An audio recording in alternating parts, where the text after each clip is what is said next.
Oke, mic on, audio on, dan let's play. Aman lah ya. I'll think about it. Sip toh. There'll be an extra fee for that. Halo semua, jumpa lagi dengan FiziMeds. Kita kembali bermain game Genshin Impact, teman-teman. Udah 2 hari 3 hari gue nggak main lagi, nggak live lagi ya kan. Sekarang gue kembali main lagi cuma demi event yang ada di Fontaine, quest event yang ada di Fontaine ini. Karena kita kedatangan tamu dari Nazuma di sini. Gue udah lihat dari trailernya ya, trailer yang Genshin Impact. Dan mumpung gua lagi live, gua selesain aja kali ya biar nggak kena spoiler. Soalnya udah ada ininya juga ya, Pak. Video yang itunya loh, yang animasi questnya itu, cuma belum gua tonton. Karena saya tidak mau terkena spoiler. Oke. Kayaknya daily langsungnya ke questnya ya teman-teman. Soalnya kan kalau kita selesaikan questnya itu nanti dia bakal otomatis ini progress di dailynya. Jadi nggak perlu lagi selesaiin ini, kita langsung ke questnya aja ya. Kita kalau pas udah claim checkpointnya itu nanti bakal dapet ini apa? Primogemnya atau dailynya lah. Dailynya.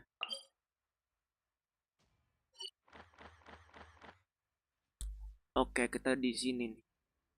Langsung aja TP ya teman-teman. Let's go. Ya, kita mulai sekarang. Quest Genshin Impact 4.3. Kita coba selesaikan eventnya juga nih. Mora gua sudah menipis, tinggal 900.000 di situ gara-gara gua upgrade talent. Oke.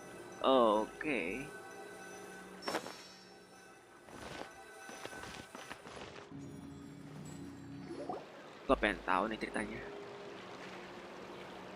Seriously? But, Mr. Morris, I don't understand, sir. How can you only be telling me this now? I'm afraid that there's nothing really I can do. I'm really facing a crisis. My hands are tied. But what about my film? Gue lupa ya musiknya. Musik yang di Genshin Impact belum gue onin. Well, I'm afraid you have to come up with something on your own. Take it from me. Sometimes you just have to let things go. Same goes for this film festival.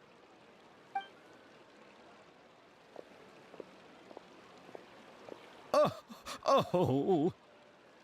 Ini Safir Hey, isn't that Xavier? So he's back in Fontaine now. yang di Nazuma kan ya? Xavier! Dan di tempat Tata Ratsuna itu. Oh, why, if it isn't the dear traveler and Paimon. I really didn't expect to bump into you here at this time.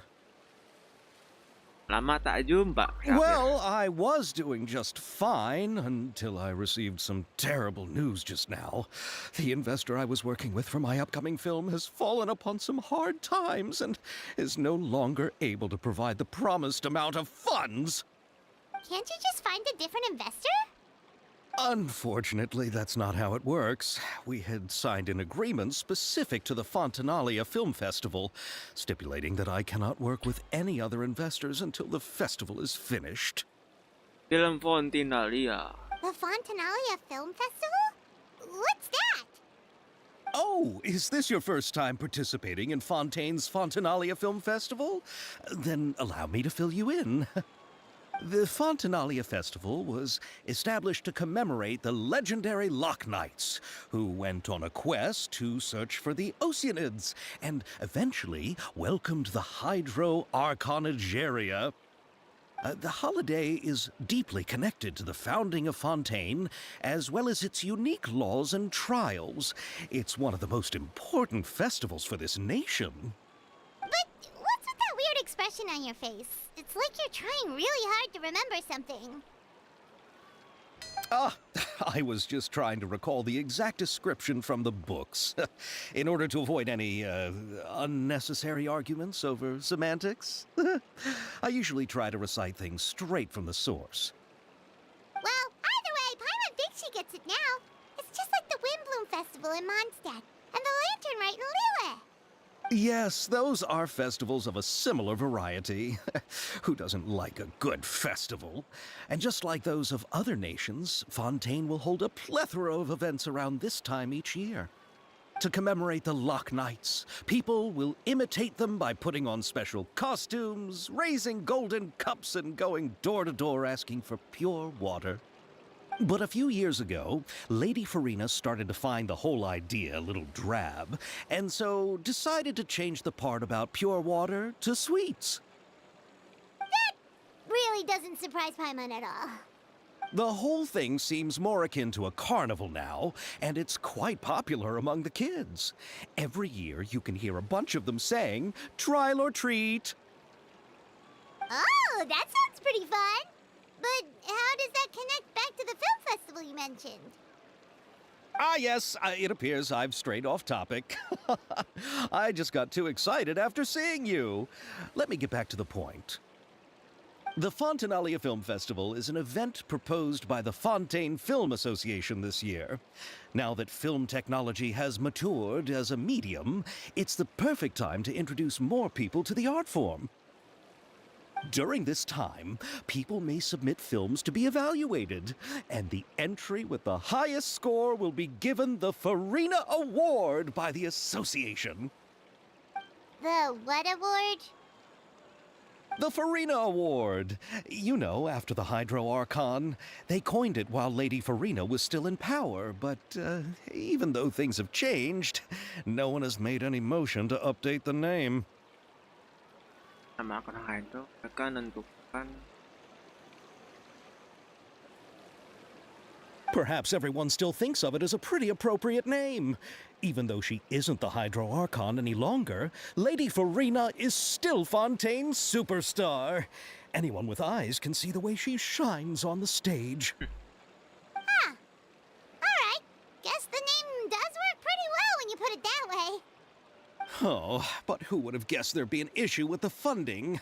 How will I ever explain this to Miss Chiori? Not to say all the other actors who traveled all the way here from Inazuma. Chiori? Sounds familiar. Where have we heard that name before? Dia buka toko baju di Court of Fontaine. Yes, that's her. I asked her to oversee the event's art direction, including the design of the actors' costumes and appearances. Oh, Paimon remembers now! Navia said that her clothes were designed by Chiori, and Kirara's outfit too!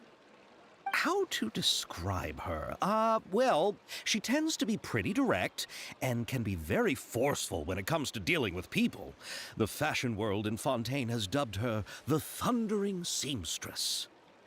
Her remarkable designs have led many Fontainians to become very interested in Inazuma. Anyway, Chiori is acquainted with all the actors I've invited from Inazuma. Without her help, I don't think I would have been able to get such an international cast for the film. She really is a kind soul. Who are the actors from Inazuma? Do we know them? Why don't the two of you accompany me to the Aquabus station to welcome them? Oh, stasiun Judging from the Aquabus. time, the Aquabus should be arriving shortly. Chiori will be waiting to meet me there as well.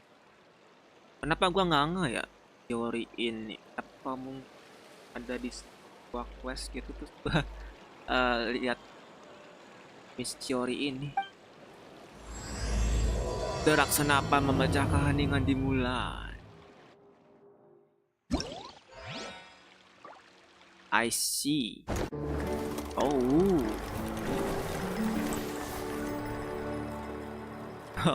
Langsung masuk ke sininya loh. Interesting, menarik.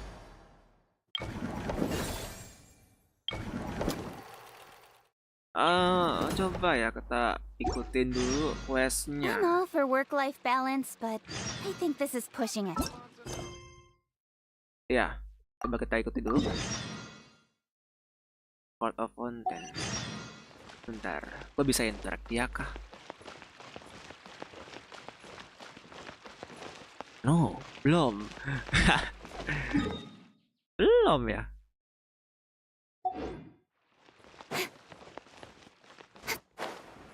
Dia namanya Cephus, teman-teman. Dia petugas patrol di Fontaine. Kita belum bisa interact sama dia.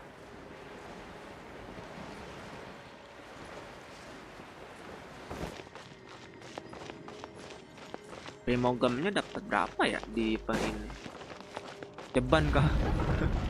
10.000. 10.000 udah berat. 10.000 16.000. Karena kita butuh Primogem banget loh. Lantai berapa sih? 3 kah? What?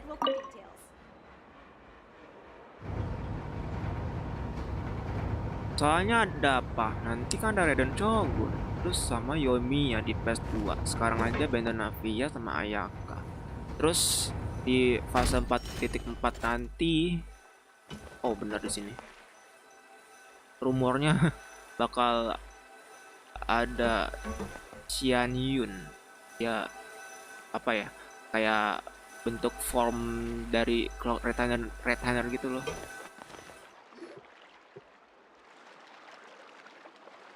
Tampilannya badas banget beneran.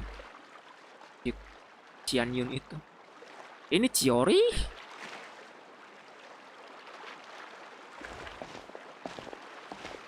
Miss Chiori? Your talk with the investor sure went fast. The Aquabus hasn't even arrived yet. Oh? And who are they? Kak, mereka lucu. Allow me to introduce you. This is the Traveler and Paimon. Pleased to meet you. Oh, Geo dia. Likewise, we've heard the owner of Chioriya Boutique is a skilled seamstress, so it's a real pleasure to finally meet you in person. Bajunya Navia bagus sekali. Why, thank you. I strove to create an outfit that matched her high social station as the demoiselle. So tell me, what happened? I can tell the conversation didn't go quite as expected. Well, it's like this.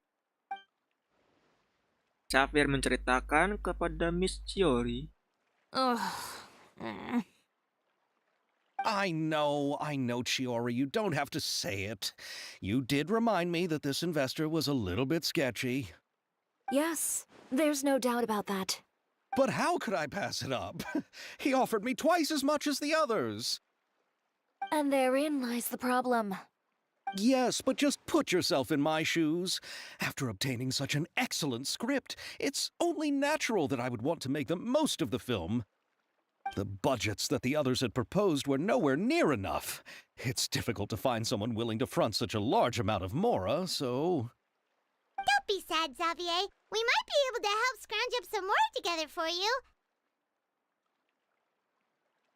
Oh, thank you, Paimon. That means a lot to me. But the cost of the film is staggering. I'm afraid that any mora we can scrounge together in a short amount of time won't even be able to cover the actors' fees. We need to move on. What's happened has already happened, and there's no changing it. But now's not the time to give up. What? You're saying that you have a plan? No, that's not what I mean. I'm simply saying I wouldn't give up just yet. The actors I recommended aren't just after Mora after all.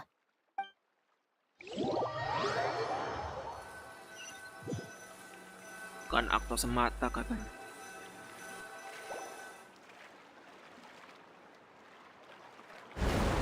Ayato, Ayaka juga, Yoimiya juga. Wow. Then where do you live? We Malazines live in Mercy Village. The only way to enter is from underwater. Oh, you must be pretty tired after work every day, right? I mean, you have to swim all that way just to go home. Ayaka ya udah pakai outfit loh. We are so thoughtful.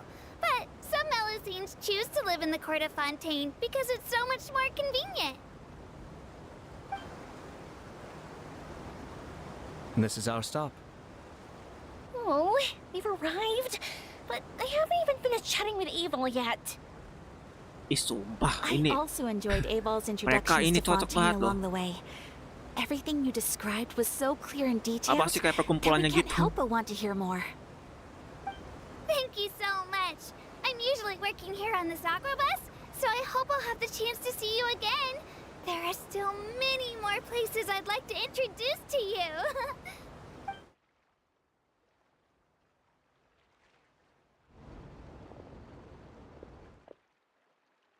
Welcome to the court of Fontaine.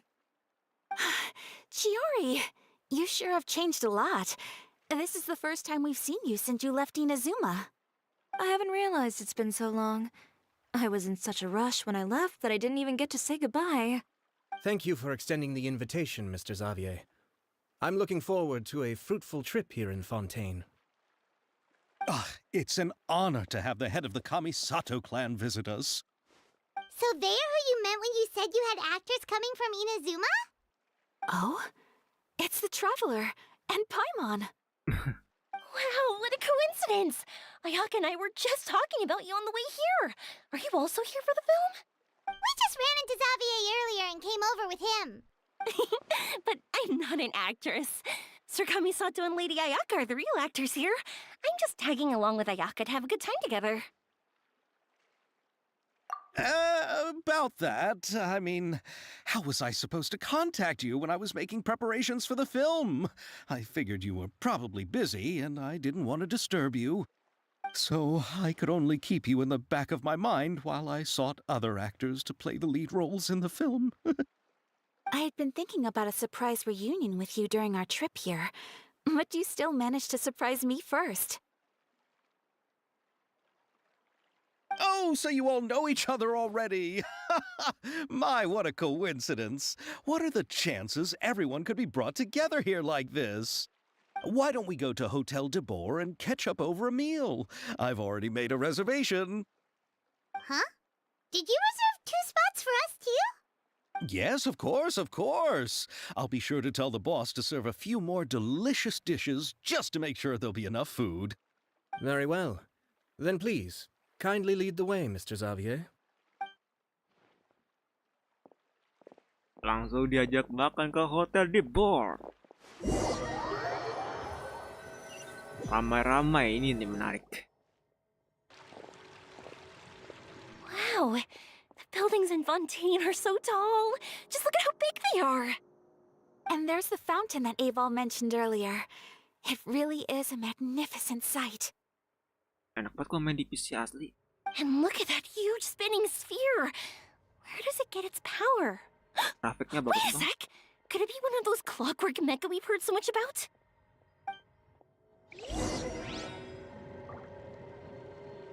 Supaya tidak terlalu monoton, kayaknya musiknya harus gua naikkan dikit deh. Nice.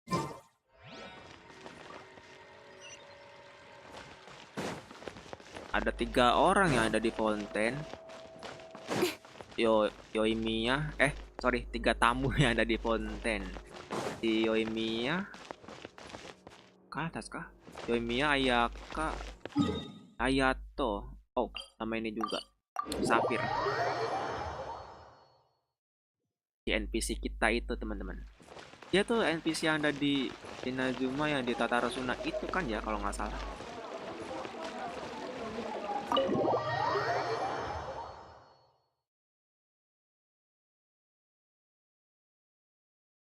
Jadi pas mau menyelesaikan Tatarasuna itu, kita komunikasi dulu sama dia.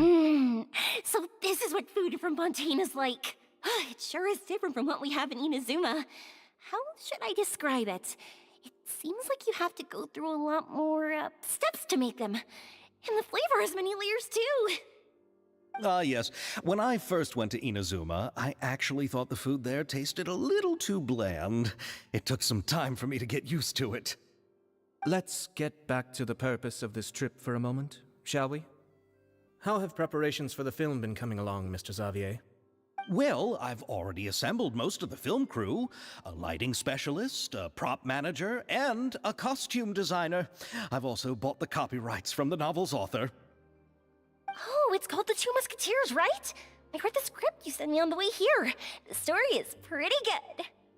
Originally, I was planning to start filming as soon as Sir Kamisato and Lady Ayaka arrived in Fontaine, but I'm afraid I've run into a bit of a problem.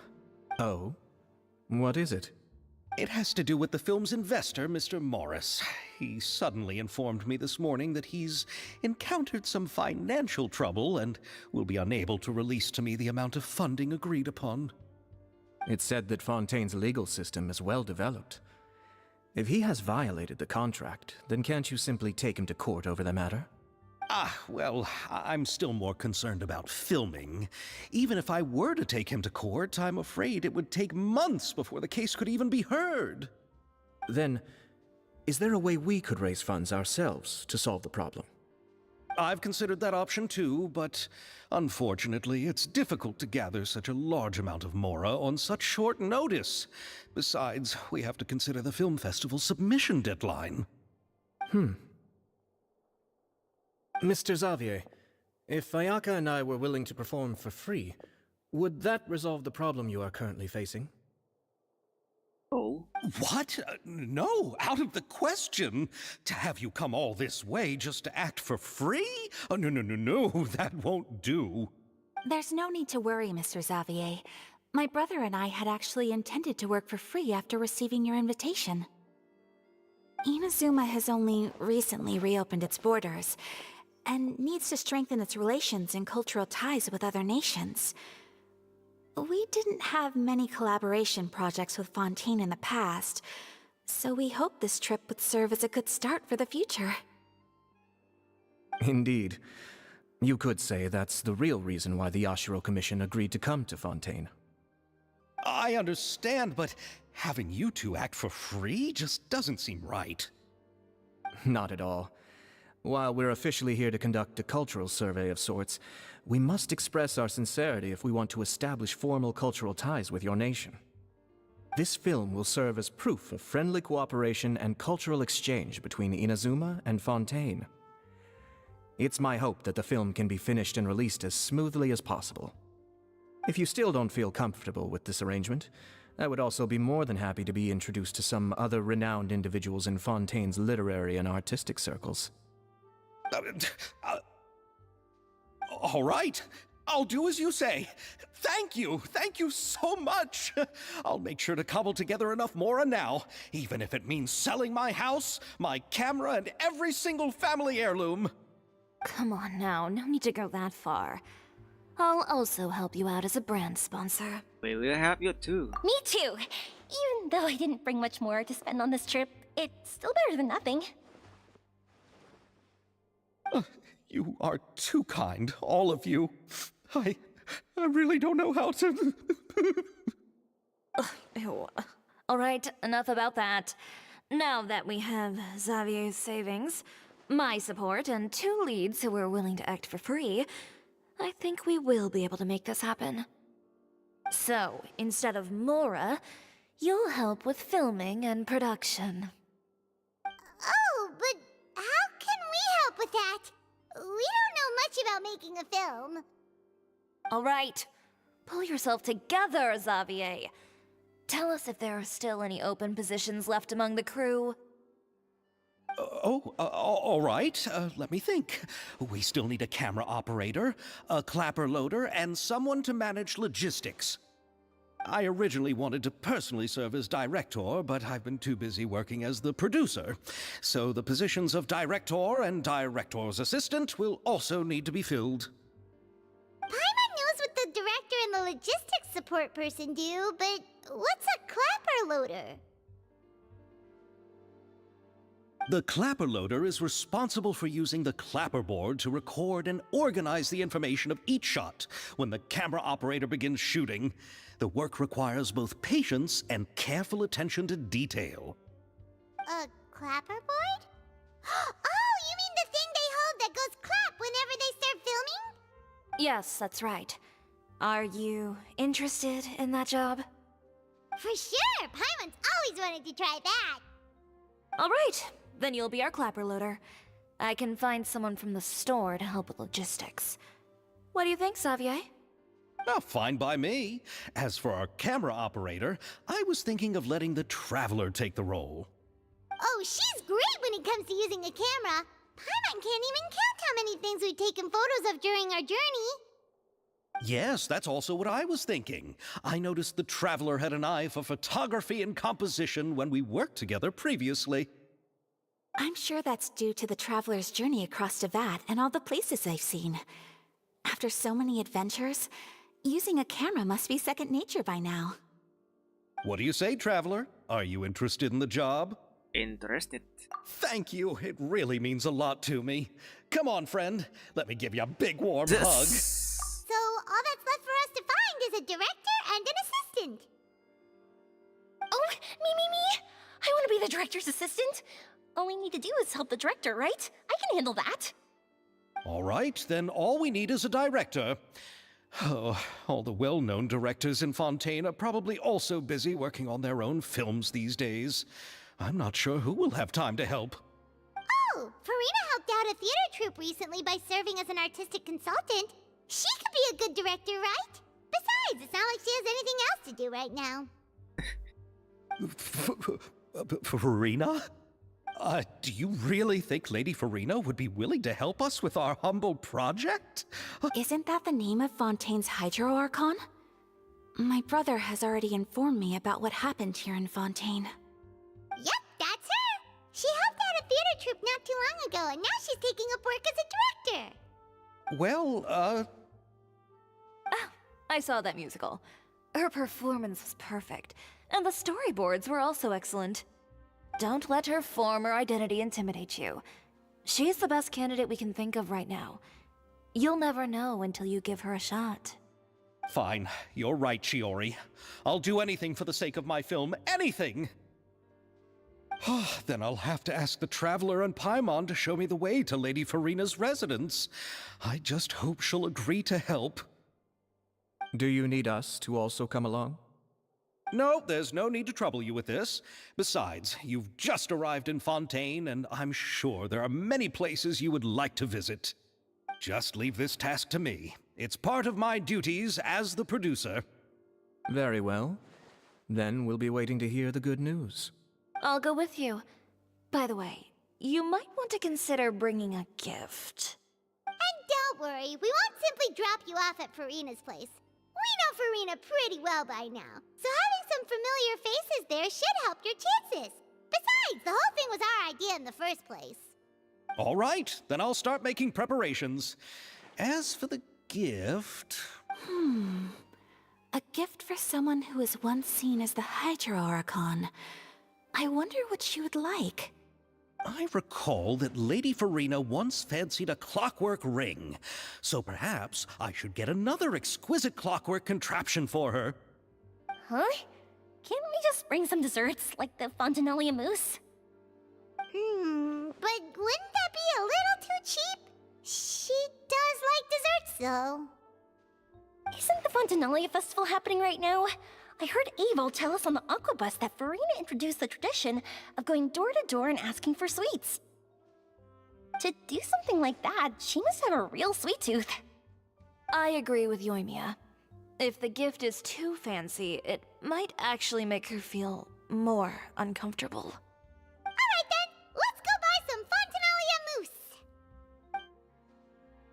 Fontinalia mousse.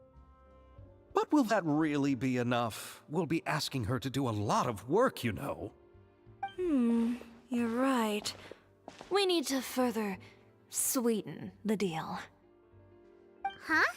You want something even sweeter than Fontinalia mousse? Yes, we'll need a gift that's sweeter than any dessert in the world. But what could that be? Your words of praise.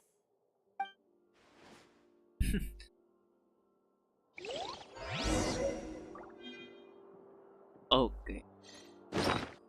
Resep Fontinalia mousse.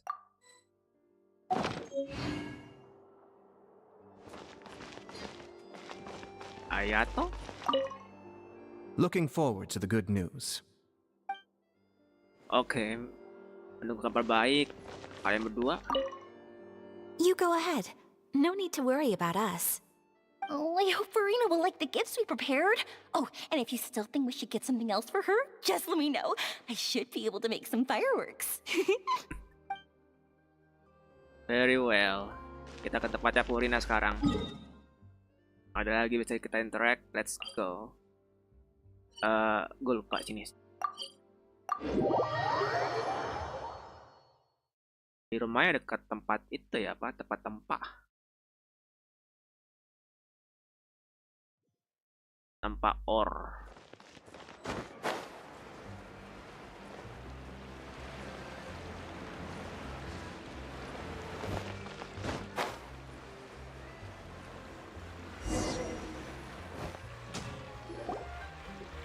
We're here! This is where Farina lives. Okay, I'll go knock on the door.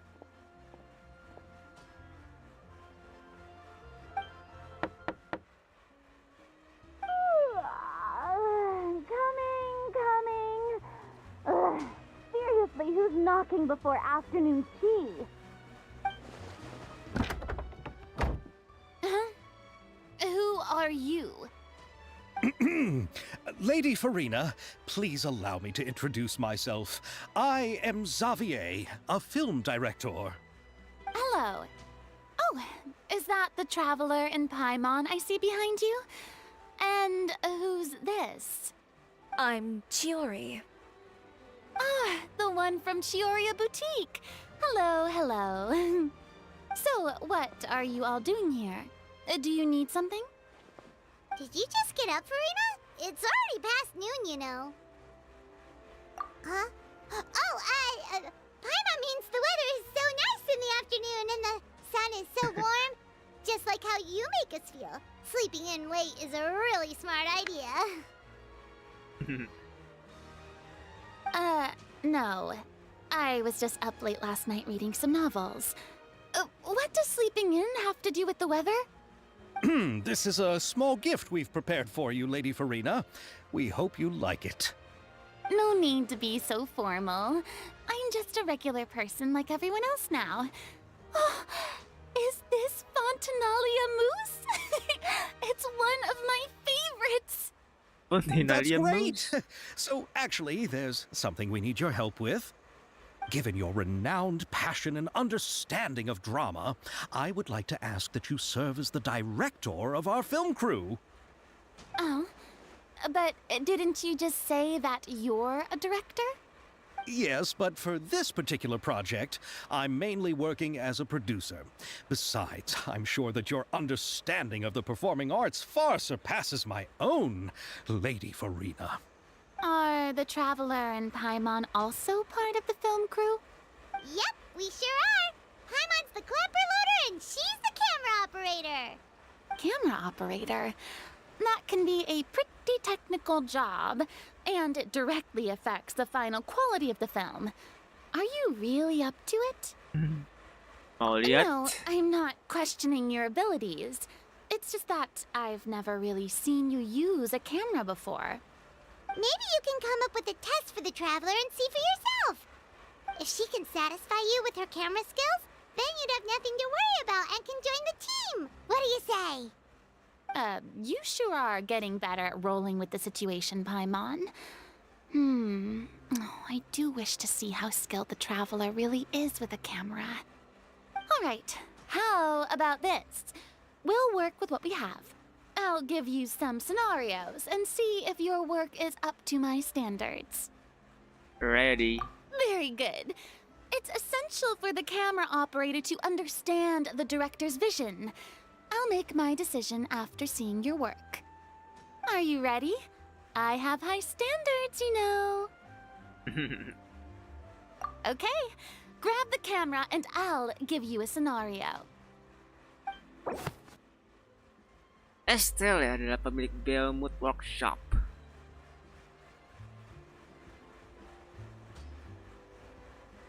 Let's see video promosi untuk yang kerja milik Estelle ini untuk meningkatkan kemampuan mesin cepatnya. Oke, ini petunjuknya. Settinglah beberapa adegan sesuai dengan persyaratan sutradara dan kompilasikan adegan-adegannya menjadi sebuah film. Kayaknya cuma klik doang sih ya. Oke. Coba penuhi semua persyaratan sutradaranya.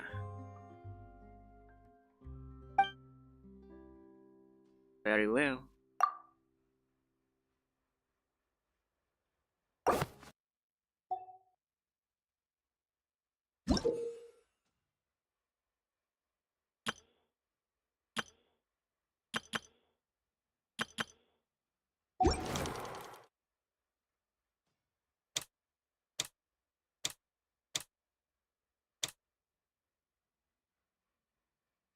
Film workshop. Oke, ini moto dulu ya.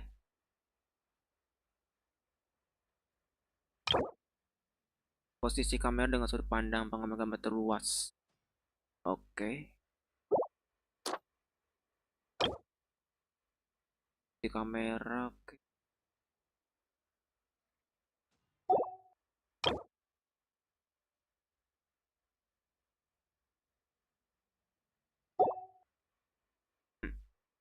Gampang lah. Dan gua keluarnya gimana ini? Beneran gua nggak bisa keluar loh.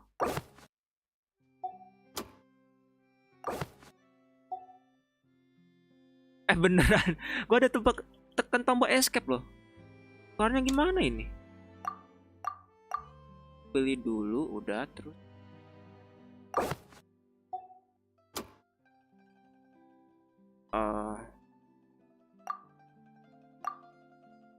Gua klik semua kah?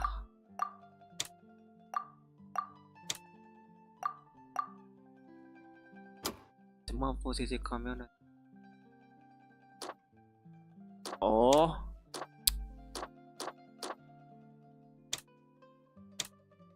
Ada 3 objek tapi kita bisa pilih salah satu di sini. Oke.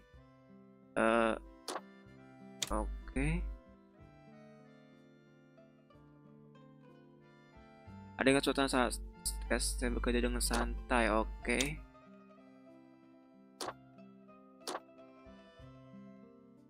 Tempat yang sedang beroperasi. Pemandangan momen workshop. Menampilkan dengan senjata produksi. Oke. Paham gue. Pemandangan BM workshop. Pemandangan ini mungkin. Oke. Let's start toh.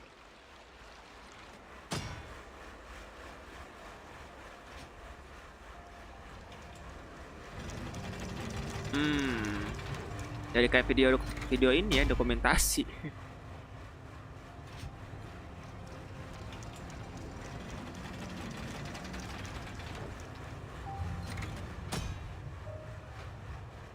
Tinggi dan mantap.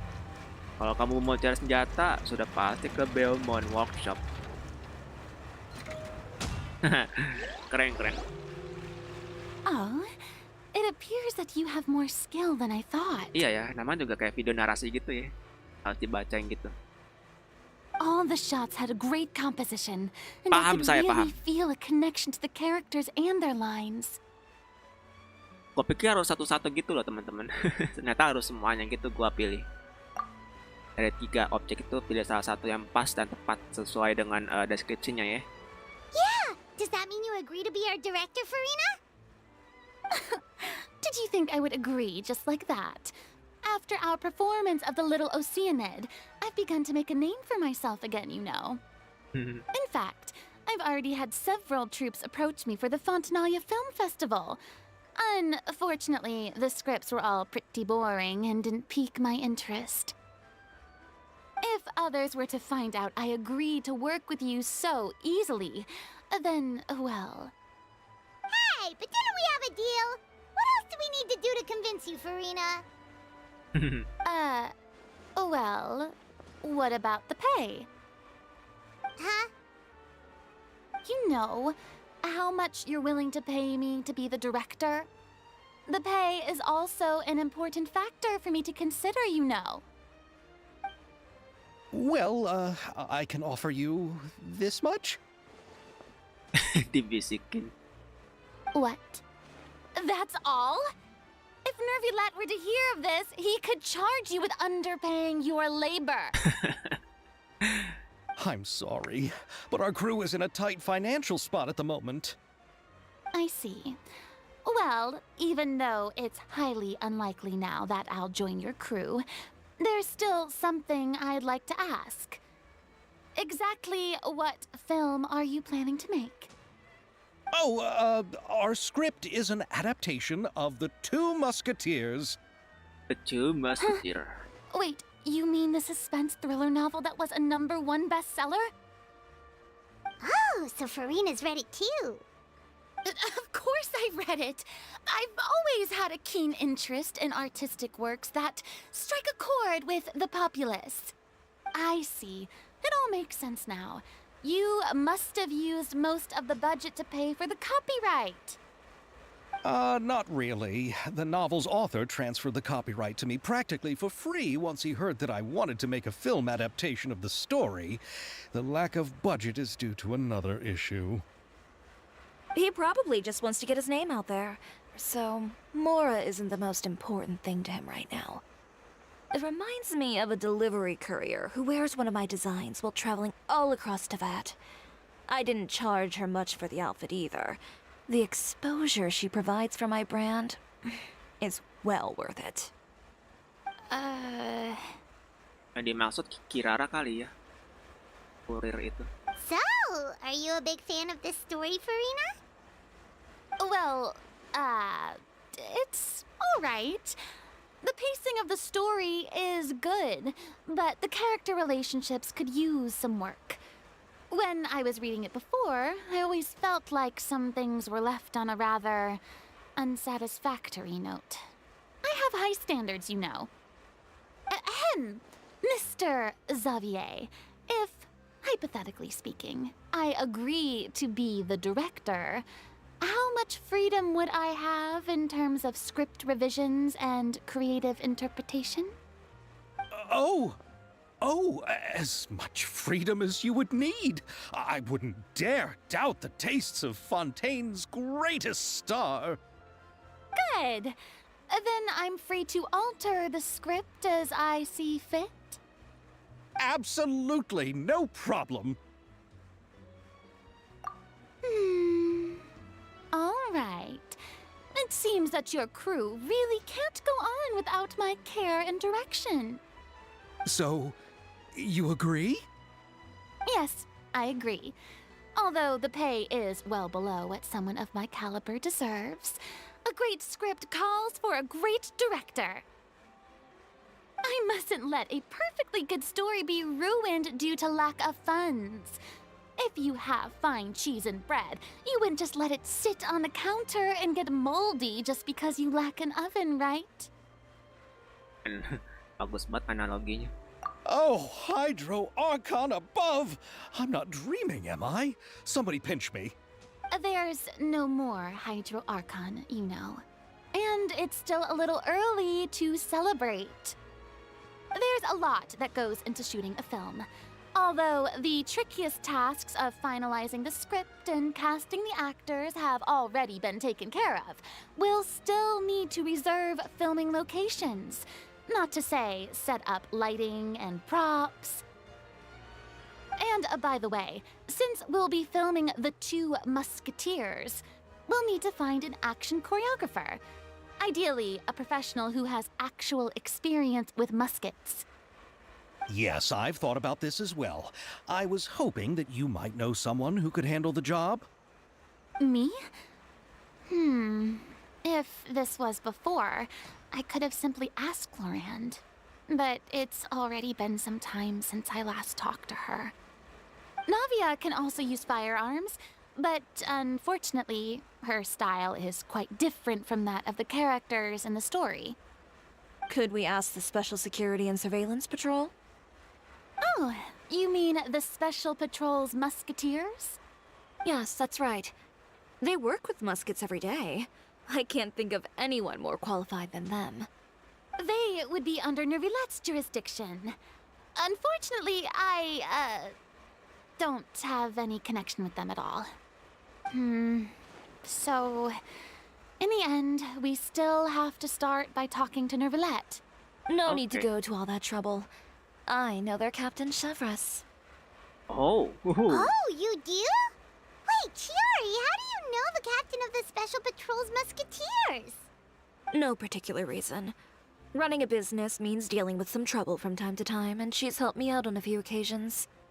In return, I've helped her handle a few situations in which the Special Patrol couldn't get involved directly. So, we've gotten to know each other over time.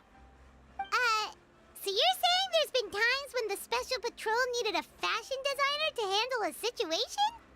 Your work is becoming more and more mysterious. It'd be best to keep it that way.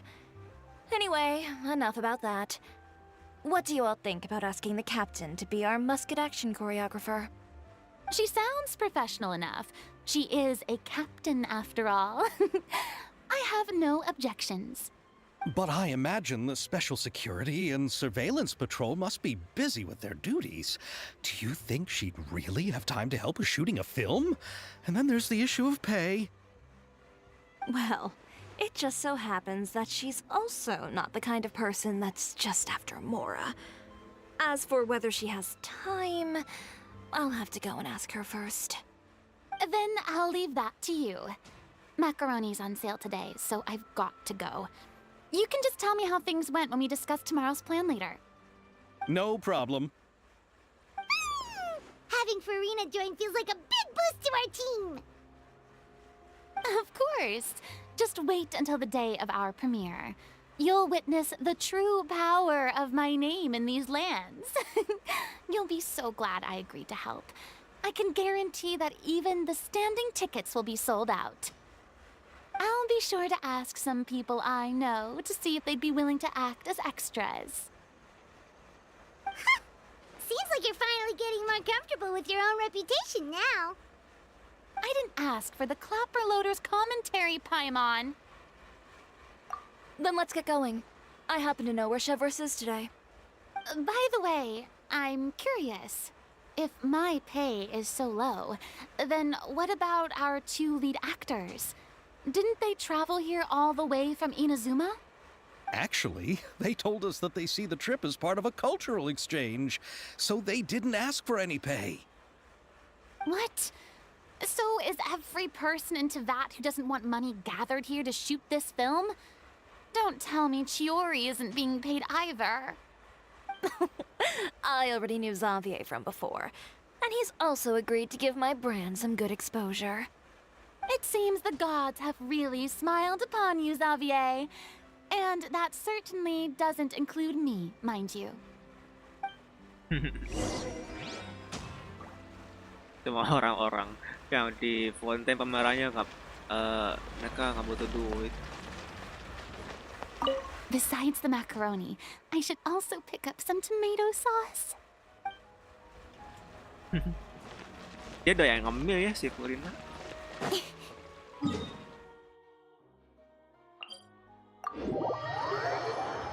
Oke, ini baru bisa ketemu sama Chevres, teman-teman.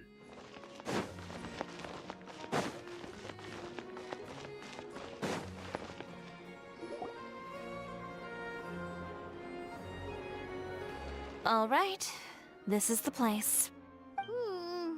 But where's the captain? There's hardly anyone around here. She's over there. The one with an eye patch reading in front of the newsstand. Oh, her! Paimon could tell there was something different about her. She seems kinda intimidating. Please wait here for a moment. I'll go fetch her. She's working now, so you might not want to get in her way. Working?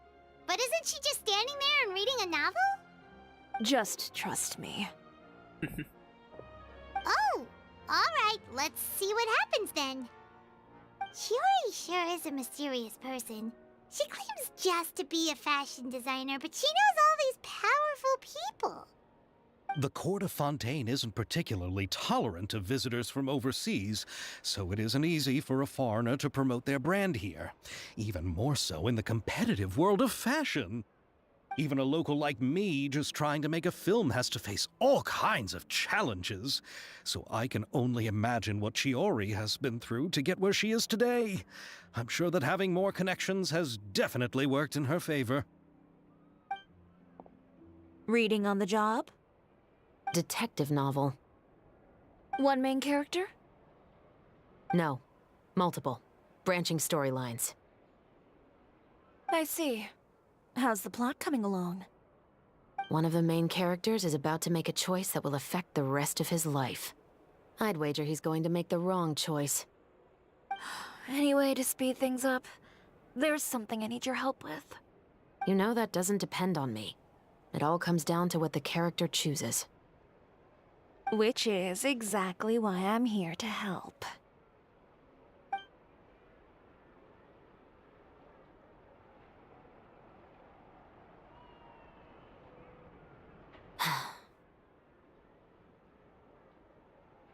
All right. It appears he made the wrong choice in the end. Halt!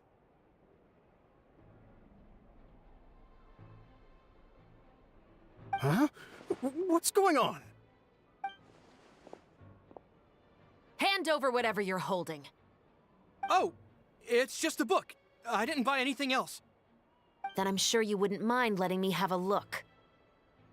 Excuse me, officer. I don't mind you standing around here, not purchasing anything, but I'd prefer if you didn't disturb my customers. It's bad for business, you know? Don't give me that act.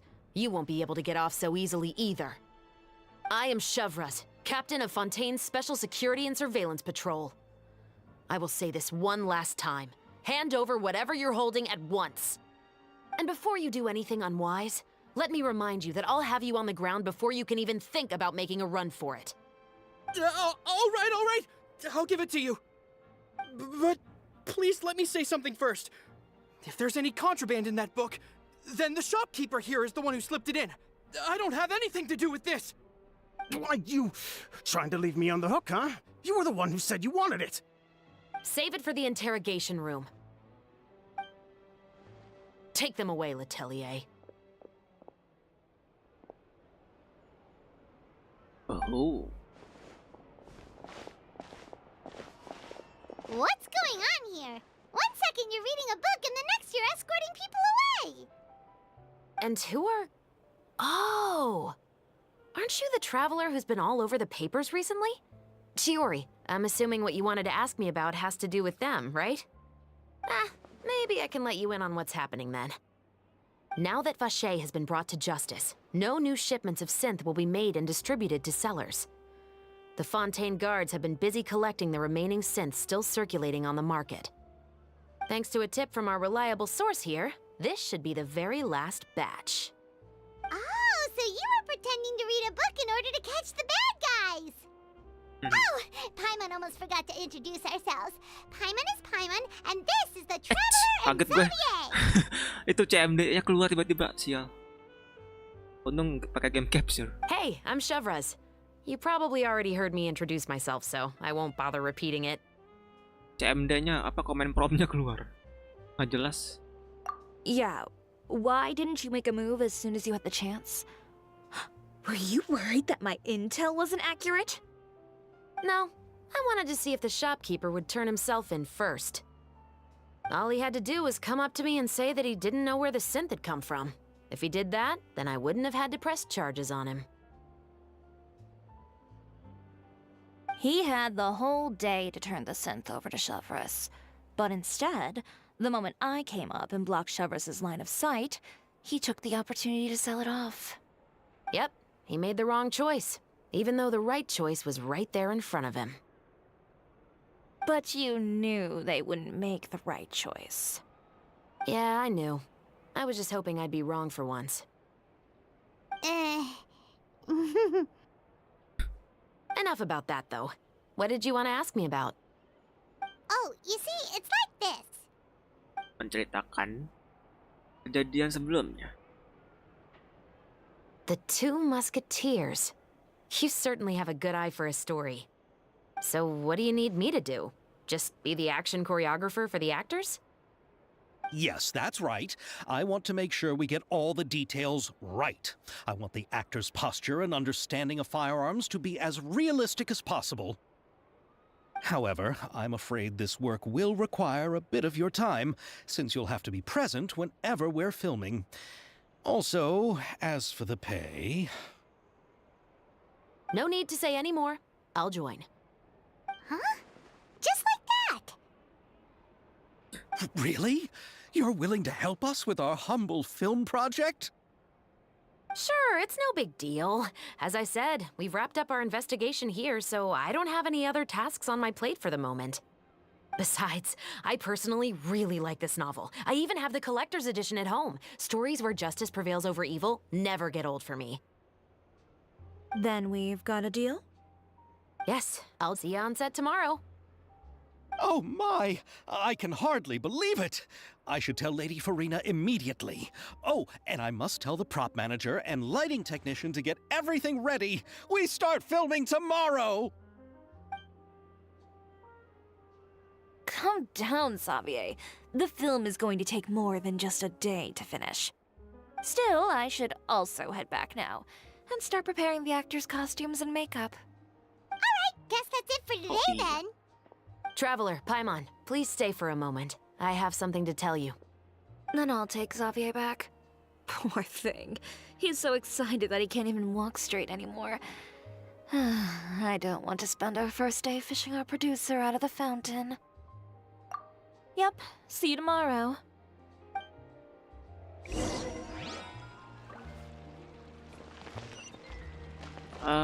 Kita bisa interact lagi kan ya sama karakter-karakter ini. Ya kan baru kayak bagian pertama gitu, seharusnya ada karakter-karakter yang tersebar di Fontaine. So what did you want to tell us, Chevres? Have you read The Two Musketeers? Not yet. Belum. The story is about a pair of children born into the household of a baron and their struggle to survive together and take revenge for their mother. Dua anaknya lahir di keluarga bangsawan untuk bertahan hidup dan membalaskan dendam ibu mereka. They were raised at the baron's estate, where their mother worked as a maid. The two were illegitimate children that the baron had with the maid, so they were never treated well by anyone.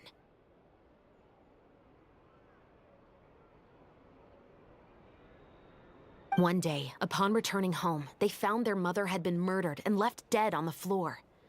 It was quite evident that the culprits were the other members of the baron's household, who never had any kind words to say to them. However, the baron was able to exert his influence and keep the whole thing under wraps. The mother's death was eventually deemed as a suicide, and there was no chance of bringing her murderers to justice. The two siblings decided to flee and someday avenge their mother. Many years later, members of the baron's family suddenly started turning up dead one after the other, all killed by gunshot. A rainbow rose was found on each of the victims' bodies, being the flower that the kid's mother liked best. The baron believed that the mother's soul had come to take vengeance on him, so he lived in fear each day. But it was actually those two siblings who had fled all those years ago. They relied on each other to survive and trained day and night, eventually becoming adept musketeers. They used all of their abilities to collect evidence and clues before executing their plan and exacting revenge on the baron. Their actions let the truth behind their mother's death be known to all. That's quite an exhilarating story. Yep, the baron got what he deserved for his evil deeds, and justice was able to prevail. It was just the kind of story I enjoy. Oh, so is that why you were so willing to join our crew, Chevres? You could say it was one of the reasons. Oh, you mean there were other reasons too? I've read the reports about you. Whether it was at the trials or when you lent your hand to resolve our nation's crisis, you've shown that you've got a strong sense of justice, as well as a great mind for deductions. Yes, you're as sharp as I expected. It seems you've experienced many similar situations before. There's been a recent murder case involving muskets. The perpetrator's methods appear to be very similar to what is described in the novel. Huh? Really? But Paimon didn't see anything about that in today's papers. The Marechaussee Phantom hasn't yet released any information to the public because the investigation is currently at a standstill. The murderer is extremely cautious. A murder involving firearms? But not that many people use those in Fontaine, right? Impossible. We perform a routine inspection of our firearms and ammo reserves every day. If one of the weapons had been fired, it would stick out like a sore thumb. Besides, I trust the members of my platoon. However... Well, that's all I can disclose about the case today. Huh? What do you mean? I hope you all can go back and get some shut-eye. You can decide tomorrow whether or not you'd like to join the investigation with me. I'm aware this might not be the ideal time to add more to your plate, but the more capable people we have, the better the chances that justice will prevail. Carrying out investigations isn't actually supposed to be our responsibility. Our job is to apprehend the perpetrators. Finding them is really up to the Marechaussee Phantom. You could say I'm taking part in the investigation out of personal interest. I don't want people to see muskets in a negative way, and also, I'm concerned about the similarity between the crimes and the story. You mean, they might be connected somehow? I suspect so. Just to make myself clear, this is not an order, nor is it a deal of any kind. It's a request, nothing more.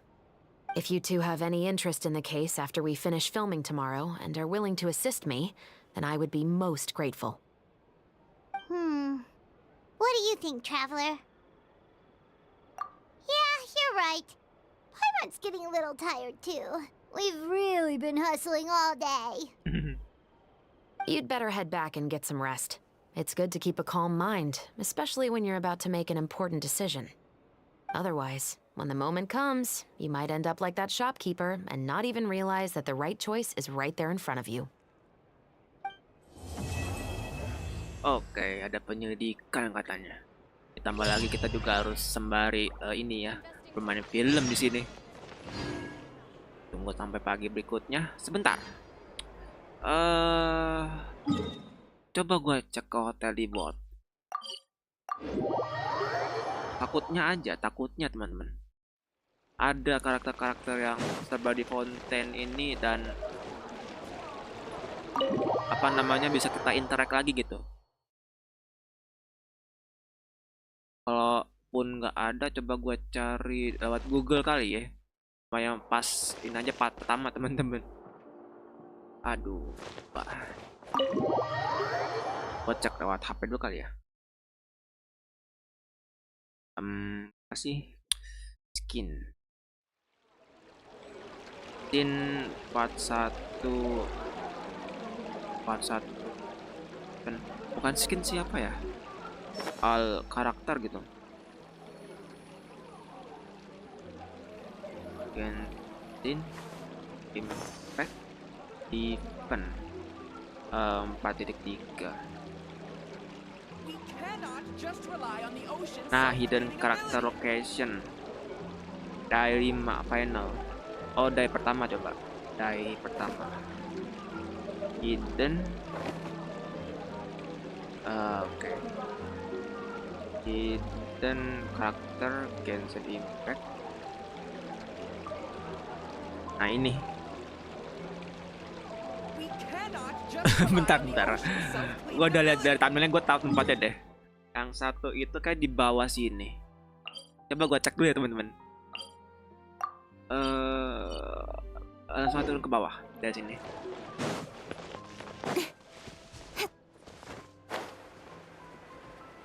Mari kita cek dulu di sini.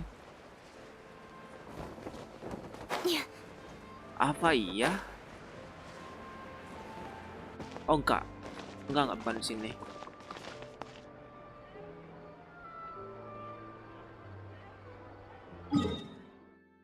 Ada juga Chiori katanya. Chiori itu di sini.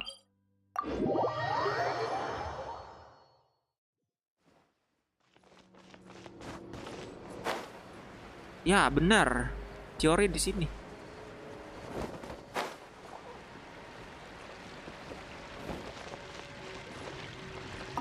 Oh, how lucky I am to have so many kind-hearted people assisting me. Yeah, just watch your step now. Everything I've been through is starting to pay off now. There finally is a light at the end of the tunnel. Ah, I see it now. What lies before me is a whole world of hope. No, what lies before you is the fountain. I hope you can start seeing clearly, or you'll end up taking a dip in it. Oke, tahu lo Sapir. Lu nggak lihat-lihat dulu kalau jalan.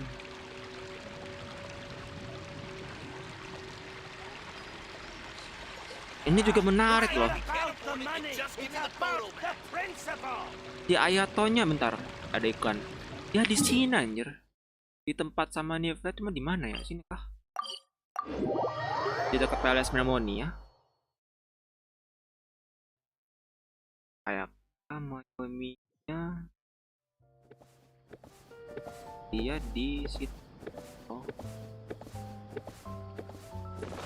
Lah iya bener. Oh.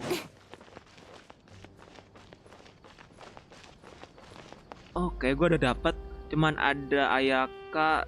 Oh iya, Ayaka, Chiori udah, sama Ayato sekarang. Oh my god.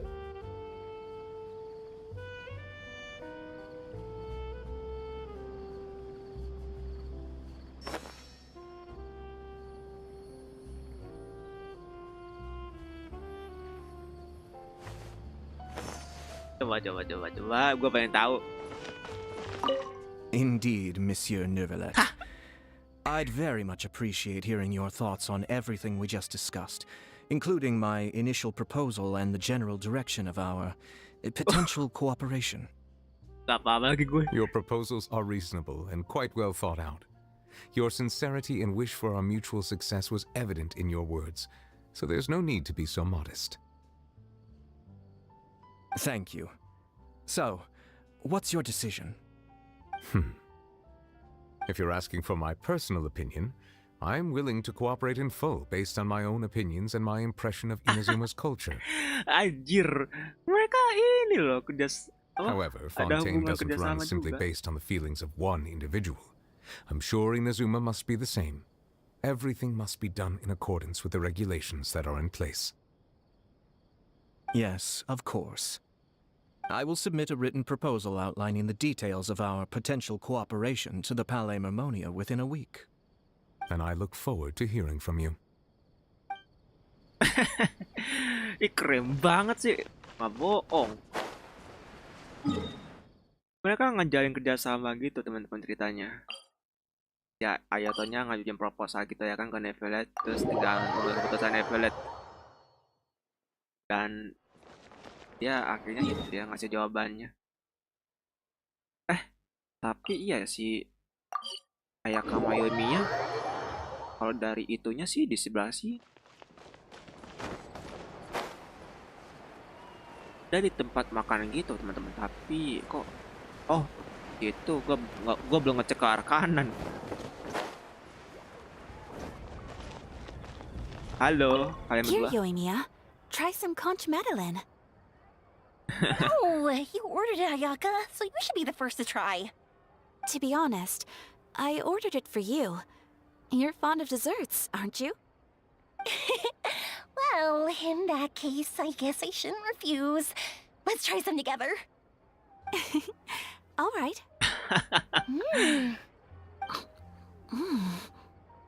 This is amazing! Oh, the texture is so soft! You can feel the super rich aroma of butter as soon as you take a bite, and the aftertaste is pure bliss! Great. I'm glad you like it. I enjoyed it too, and I really like the swirly design. I've heard that it's supposed to look like a barrel conch. I've never actually seen one myself, but now I'm really curious about what it looks like. Hey, Ayaka, when you can find the time, would you like to go search for one underwater with me? All right. Why don't we go right after this? Great! Then that's a plan. There are so many places I'd like to visit with you. Anjir, mereka kulineran di sini loh, di dekat kafe apa Lutets. Oke, cuman 3 doang ya. Maksudnya 3 yang bisa kita interact gitu teman-teman. Tadi Xavier Chiori, terus Myfriend sama Ayato, sama Ayaka, ini Ayaka Yomi ya. Nah, ini misi hariannya ya. Udah langsung bisa klaim teman-teman. Tuh. nggak perlu selesaikan daily itu ya isinya. Langsung dari quest aja gitu udah bisa daily di situ. Oke, lanjut lagi kita ke part 2. Gua harus putar waktu dulu di sini. Ting film jalan mulus cerita bla bla bla. Oke. Keluar film. In adventuring as Mari kita cepatkan waktunya sampai jam 8 di sini. 8 pagi. Aduh, tadi jam 11 sial. Apa dah, tunggu aja teman-teman. 11 masih bisa itu. Jadi cepat ya kan?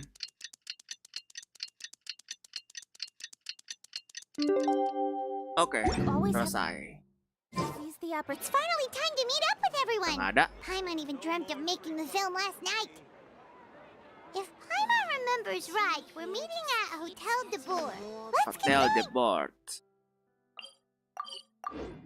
Kita ketemuan di Hotel de Bourg. Oh, ada mereka berdua lagi. Ayaka, Yoimiya, you're already here. Good morning. Xavier said yesterday afternoon went well. Yeah, and how about you, Ayaka? What were you up to yesterday? After we split up, Ayato went to see Udex Nervillette at the Palais Mermonia. I was originally thinking of going with him, but he said he could manage it himself. He told me to go see the sights around Fontaine and to enjoy the local culture. So I rode the aqua bus with Yoimiya and visited the opera house on Aranias Island. Yeah, you wouldn't believe what we saw there. 2 mechanical puppets that were dancing together. You've already seen them, right? Dirk of Coppelia. Yeah, those two. Amazing, aren't they? We sat and watched for quite a while. It was mesmerizing. Like we could keep watching them forever. Oh, it was the same for us the first time we saw them, too. Afterwards, we went swimming at the beach. Well, diving, to be exact. It was the first time I ever breathed underwater. I held Ayaka's hand and we counted down together. 3, 2, 1, and then splash! We were beneath the waves. Aduh, menarik basi mereka.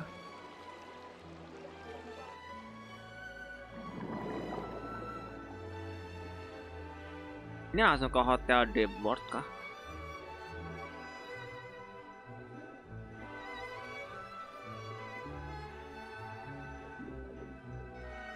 Kayaknya enggak.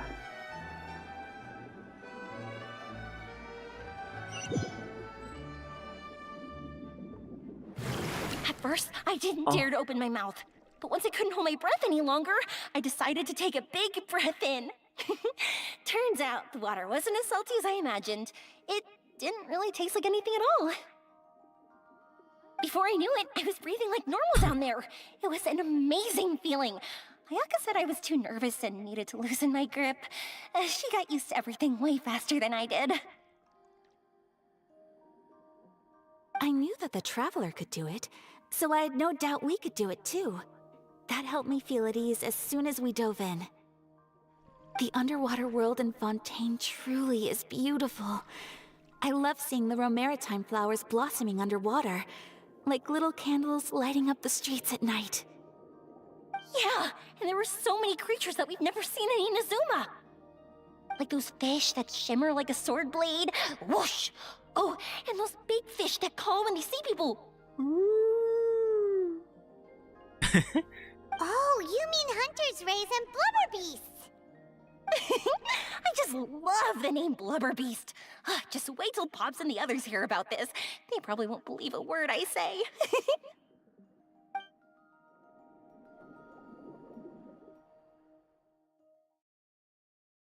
Ternyata bener ada animasi begituan dong. Mereka berdua berenang. Yoimiya was down there for quite a while. It was dark before we finally rode the aqua bus back to the city. I figured she'd want to sleep in today. Yeah, even I was worried that I wouldn't be able to get up. I still felt like I was drifting in the waves when I went to sleep last night. But as soon as I woke up today, I remembered that we'd all be shooting a film together, and I was ready to go. Speaking of the film, where's everybody else? My brother and Xavier were speaking to the restaurant owner about using the place as a filming location. They should be here soon. As for the others, We're here. Please excuse my tardiness. I just finished the Special Patrol's 6-mile morning jog. Wait, 6 miles? I'm so tired. I heard you all chatting, so I decided to come down. I sure could use some of that endless energy everyone else has. Oh, boring. good morning, everyone. Boarding. Can someone fetch me a cup of coffee? More milk, hold the sugar. Sure, I'd be happy to do that for you. No, you can't go anywhere. Please, have a seat over here so I can get started on your makeup. The last thing I want is coffee stains on my costumes. I can get the coffee. It's the perfect job for an assistant.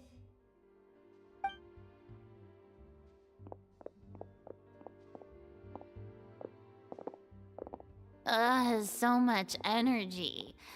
Seriously, what's her secret? Oh, Yoimiya's always like that. But you sure look exhausted, Farina.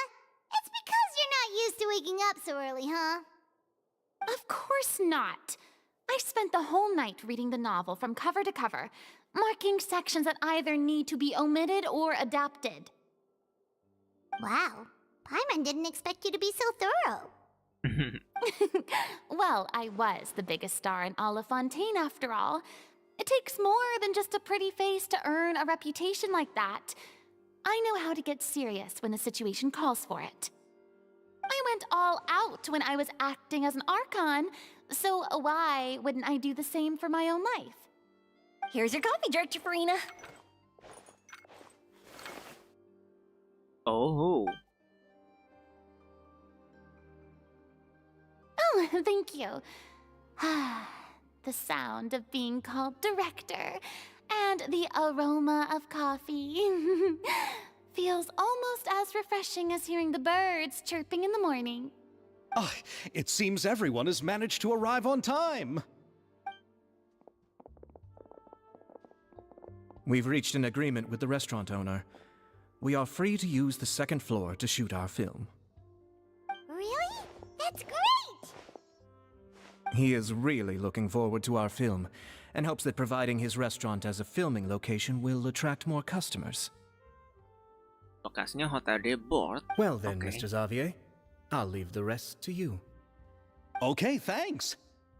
First, I'd like to introduce our new members. This is our prop manager, Veronique. She'll be in charge of all the film's props and items. And this is Bonneau, our lighting technician. He'll be in charge of lighting and illumination to set up each scene's atmosphere. Wow, sure feels like we have some real professionals joining the crew now. First of all, please allow me to first express my sincerest gratitude to everyone in the crew. When my investor informed me yesterday that he wouldn't be able to provide the funds, I really thought that this was the nail in the coffin for this film. I had no idea that I'd find so many people willing to help me on such short notice. Thank you. Thank you all from the bottom of my heart. No need to be so cordial, Mr. Xavier. We're all honored to be a part of this. Your works made a profound impression on me when I saw them back in Inazuma. I am sure that someday, this film will be remembered as a prime example of cultural exchange between Fontaine and Inazuma. Yes, the story is the reason I agreed to join. I can't bear to even imagine what this film would look like without the very best director. Anyway, I would like to make a promise to everyone that as the producer of this film, I'll do whatever I can to ensure that everything goes as smoothly as possible. This is not just my film. It also embodies the thoughts and feelings of every person here, as well as the endless effort we are about to pour into it. So, without further ado, the Two Musketeers will officially begin filming now! You may take it from here, Director Farina. Let's go, Farina. All right. Listen up, everyone. Feels keren banget. The first scene takes place when the two young musketeers are living at the Baron's home, still unaware of all that is about to happen to them. We'll need props and lighting to set the scene. Our lead actors can go get their makeup done, and extras, please take this time to go over your positions. Whoa. Seems Farina's really kicking things into gear as the director. Is everyone clear? I don't want anyone traipsing around the set like umbrella finches. All right, cameras will start rolling as soon as the set is ready. Let's make a film that'll make some serious waves in Fontaine. Not the kind of waves that drown people. I mean, the good kind of waves. Seems like she's still a bit traumatized by that. Anyway, let's go see if there's anything we can do to help. Part 2 dimulai.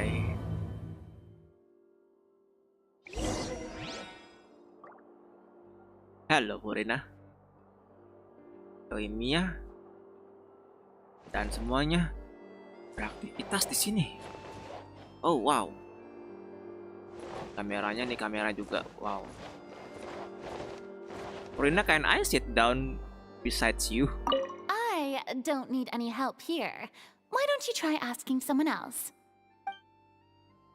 Oke. Bekerja secara individual. Ini namanya bonnet. Teori Ayato. Tenang, ada lagi ya. Ah, so this is what a musket looks like. Not exactly.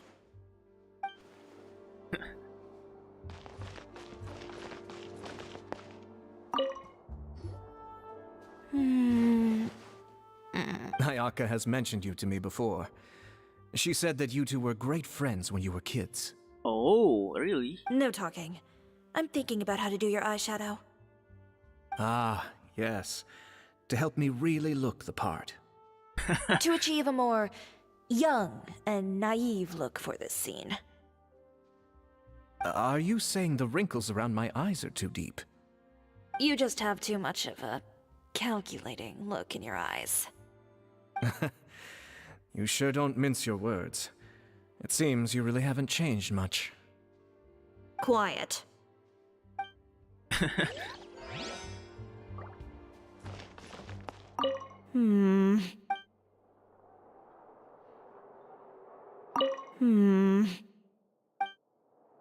Oke. Tapir ada ya? Bawahkah? Yang ada dia.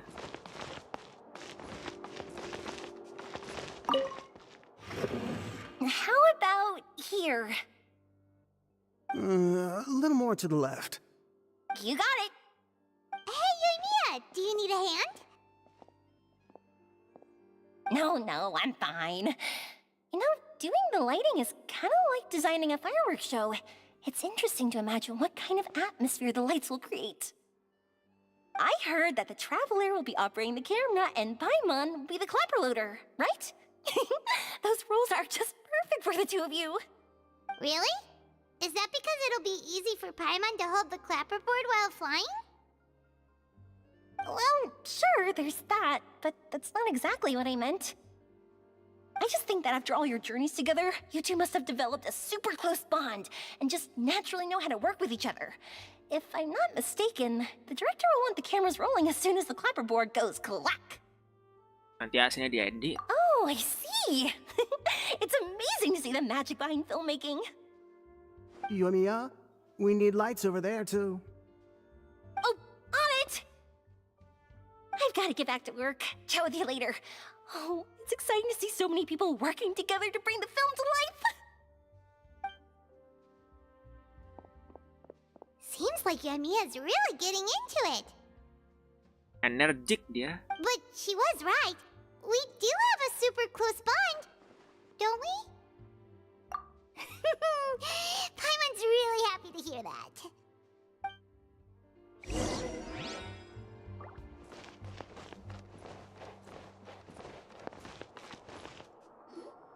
So, this is a real musket? No, it's just a prop weapon. Not bad. Have you seen a real musket before? Only in books and newspapers. I made this one based on the relative shape and proportions I saw in reference images. When we're filming, some special gunpowder will be applied around the muzzle, which will help create the flash and smoke effects of a real gun being fired. Which means it'll be up to the actors to portray the recoil. That's right. The sound effects for gunshots will also be added in post-production. Sound effect-nya ya. Thank you, Veronique. I think I know where to start now. However, the musket's gears and firing pin could still use some work. Adding some wear on the metallic components will make them appear more realistic. Also, be sure to rub the muskets with some oil each time before we start shooting. That'll give the impression that the firearms have been well maintained. Good point. You seem to know a lot, Miss Chevres. I assume you use these types of firearms on a regular basis? Yes, I perform routine maintenance on my weapons every day. Just like we as people need to eat and sleep, muskets need to be cleaned and maintained. I also perform similar care for my sword every day, and familiarize myself with its shape and weight, to the point where it feels like a natural extension of my body. Yes, this way, our weapons will never betray us in the heat of battle. Yes, well said. It seems we have the same philosophy on this topic. Oh, sounds like they found a common interest to talk about. Though these props differ from the muskets I use, I can still give you some pointers. Good. I look forward to your instruction. First and foremost, never point the weapon at anyone, regardless of whether it's a real or prop weapon, or whether you're holding it or it's on the table. This holds for any time when you're not actively engaging an enemy. Okay, understood. When aiming the musket, extend your arm so that it's level with your shoulder, and use your eye to look down the weapon's sights. Like this? Ooh. Not bad. Now, try saying your lines. This is the end of the road for you.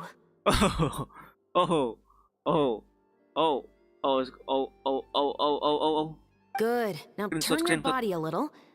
That way, you'll give your enemy less of a target to work with. And relax your shoulders. Here, allow me to demonstrate. This is the end of the road for you. Oh, keren banget. Huh. Not gonna lie. Excuse me, Miss Chiori. Director Farina, there's something I wish to discuss with you. Oh? What is it? Like this? Yes, much better. What do you think? I do see your point.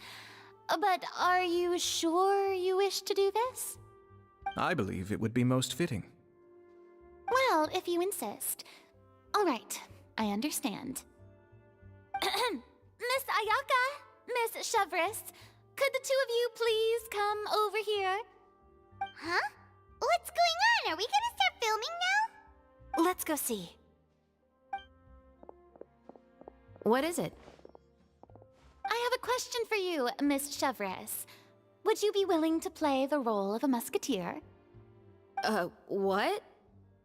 To clarify, I would like to turn over my role to Miss Chevres.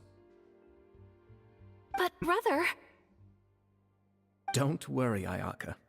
I actually view this as a good thing. I was becoming troubled trying to set aside some time to speak to the staff at the Palais Mermonia. I would like to have some conversations about the cultural exchange between our two countries, and I've heard that the bureaucratic process here can get rather complicated. Now, I will be able to focus on my work. Besides, you also know that I'm not really one for public performances. Are you really sure? From a director's point of view, I also felt like the relationship between the two musketeers in the original story could be improved. The older brother in the story plays the lead role with his overbearing character, but this causes his character to overshadow that of his sister, and the theme of the two supporting and relying on each other isn't conveyed very well. But if we were to change the siblings to two sisters of a similar age, then that aspect of the story might come through more clearly. Also, I've seen you instructing Ayaka. That cold and dignified personality is exactly what we need for the older musketeer. Of course, even with all these insights, the decision should still be made by Miss Chevreuse. Chevreuse mentioned that she really likes the story, right? Paimon bets that she'll take the role. All right, I'll take the role. Good. It's decided then. I'll get started on making edits to the script. We'll also need to make some immediate adjustments to the lighting, props, and costumes. Oh, I have a feeling that our adaptation will be even better than the original story. You're doing a great favor for me, Miss Chevreuse. You have my gratitude. Don't mention it. I like this character, so if anything, I should be the one thanking you. Well, since my brother is the one who brought up the idea, I suppose there's no need to worry. Let's go, Miss Chevreuse. I look forward to working with you. Please, just call me Chevreuse.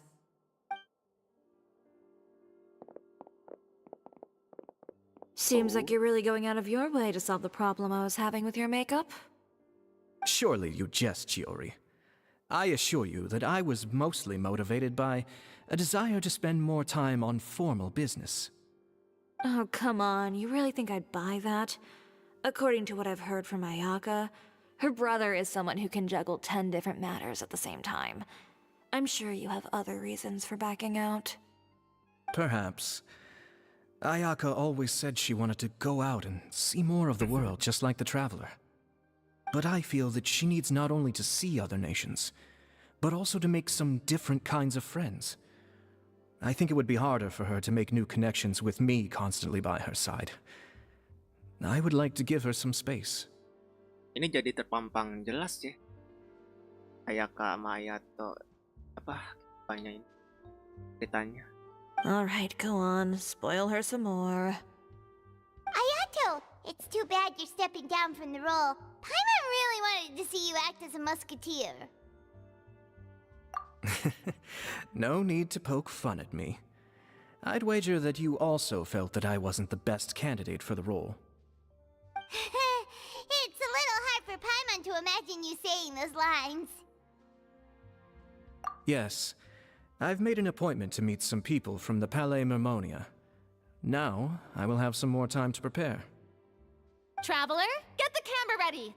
Paimon, get the clapperboard. Actors, to your positions. We're about to start shooting the first scene. Go on now. And please take good care of Ayaka. Tentu Ayato. Yep, don't worry. You get going to walk. Thank you. I look forward to seeing the film when it's finished. Kita pasti bakal menjaga Ayaka sampai Now kapanpun that we're Ayato. all here, let me help set the scene for everyone. The first scene takes place when our two main characters are still living at the Baron's estate. They've been ostracized and verbally abused by others in the household, but they still have no idea why. We want to capture how naive and innocent they are, despite their pain. Chevreuse will be playing the role of the older sister, Tulip, and Ayaka will be the younger sister, Iris. Be sure to get close-ups of the main characters at the right moment. Silence on the set! Lights, camera, action! Let's go! Paimon. Tulip, Mother's been out for quite a while now. Perhaps she went to pick some flowers on the way home. You know how she loves flowers. Iris, Tulip, I'm home. Iya boleh. Mother! You were out for so long, we were beginning to worry about you. I'm sorry, but I'm back now, safe and sound. Here, I brought your favorite treat. Apple Mother, what are those bruises on your hand?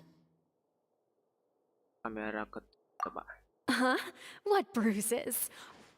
Oh, I must have bumped into something while I was working yesterday. But I didn't notice them this morning. Then perhaps they're from when I accidentally tripped when I was out just now. By the way, did you have fun playing at home? What's the matter, Iris? Keseluruhan adegan sekarang.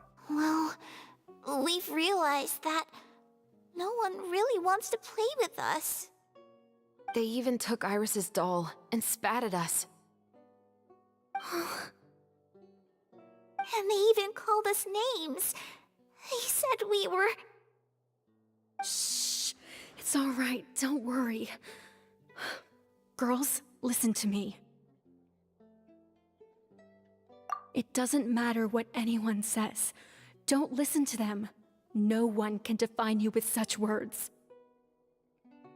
You both have wonderful lives ahead of you. Just like your names. You will both blossom like beautiful flowers.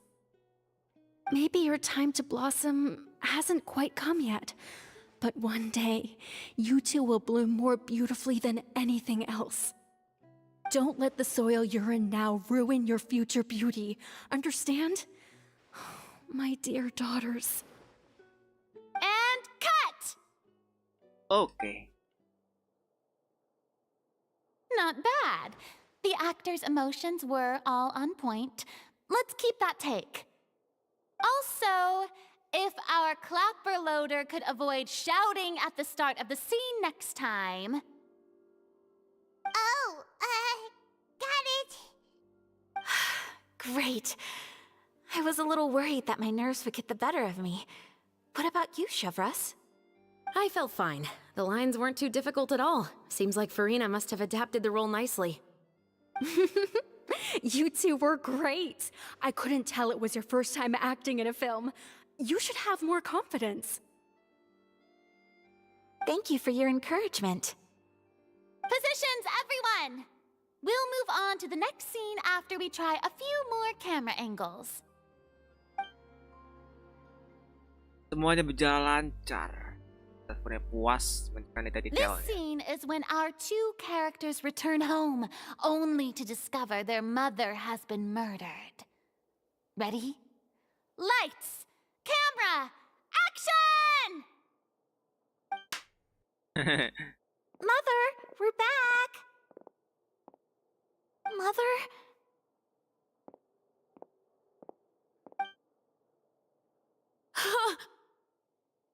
What's wrong, Tulip?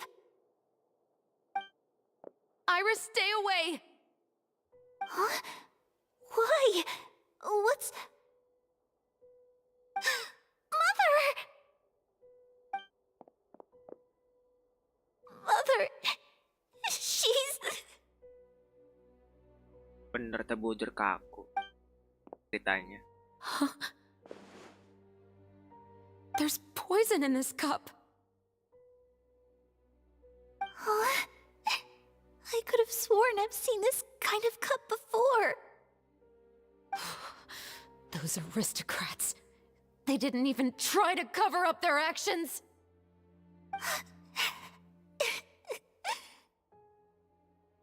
Oh.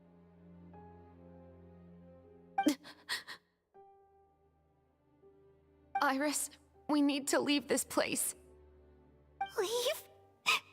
But now that Mother is gone, where can we even go? Oh, no. Bisa gue screenshot dulu, Anywhere. okay? All I know is that we can't stay in this house. But are we just going to let them get away with this? We'll have our revenge, I promise you. Just not right now.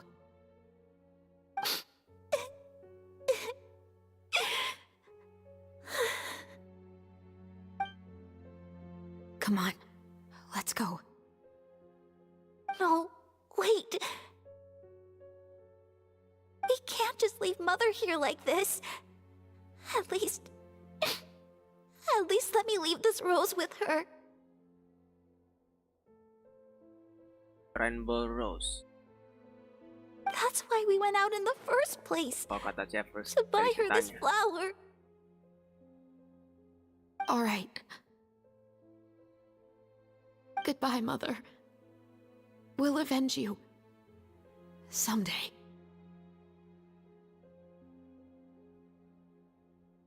And cut! Beautiful! Great performance! Oh my, you're so amazing, Ayaka! And were those real tears I saw? How did you do it? I was surprised too. Thank you for the kind compliments. Actually, as soon as Director Farina said action, I told myself not to think about anything. I just felt the weight of the moment and became the character. It's quite similar to practicing the art of the sword. You clear your mind and focus only on what's happening in front of you. Ayaka's performance was amazing. Have I discovered an acting prodigy? Pipe down, everyone! We need to move on to the next scene!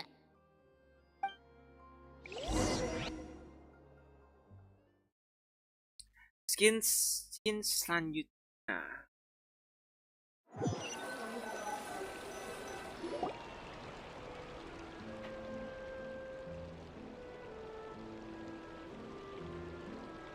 Udah selesai ya? Huh? Are we done already? But Paimon wants to keep playing with the clapperboard. How do you feel, Traveler? Is your arm sore from holding the camera all day? True. Good work, you two. You too, Shivers. You were quite the actress today. I've read this novel many times before. I have a good grasp of my character's mindset. Anyway, do you remember my request from yesterday? Oh, right! We were having so much fun that Paimon nearly forgot! You have a case where the murders seem really similar to the cases in the novel, right? So, how are they similar exactly? In the story, the main characters grow up to become two musketeers, always using their guns to carry out their revenge. And on each of the victims, they place a rainbow rose as a signal that they've returned. Yes, that's correct. We found rainbow roses just like in the novel. Seems like you're connecting the dots now. Oh, that does sound pretty concerning. Especially after seeing the script today. Oh, now Paimon can't stop wondering what kind of ulterior motive the murderer might have. What do you think, Traveler? You're smart. Paimon wants to hear your thoughts. Good. On behalf of Fontaine's Special Security and Surveillance Patrol, thank you for your dedication to justice. There's no time to lose. We should start investigating right away. Follow me. Huh? Right now? But we just got done filming all day. Paimon's so tired. The most valuable intel always comes after nightfall. They are like small, remote islands in the middle of the sea. If you don't stay vigilant, you will pass right by them in the fog. That's how one of my favorite books always puts it, at least. So, where are we going right now? Let's start by checking out some workshops that sell mechanical components. If the culprit is making their own weapons, it's very likely that they'll visit those sort of places. Okay. Let's see.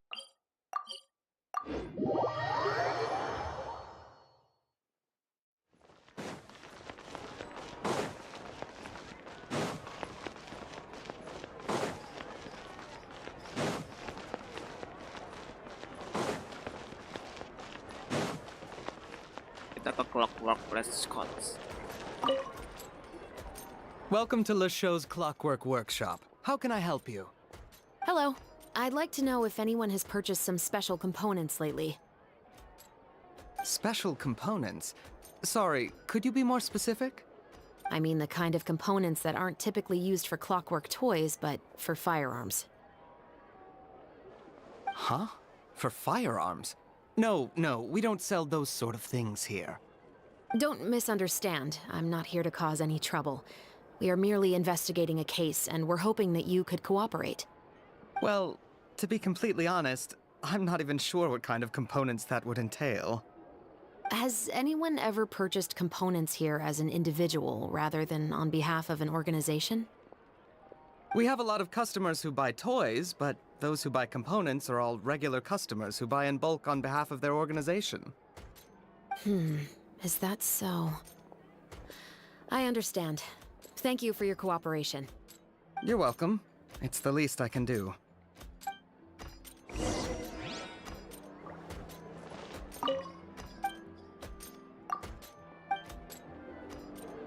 Belum ada clue ya.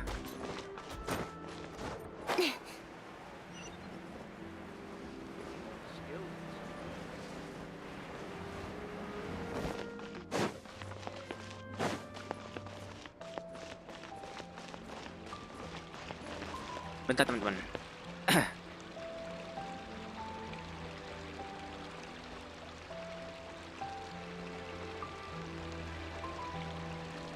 I need to get out more.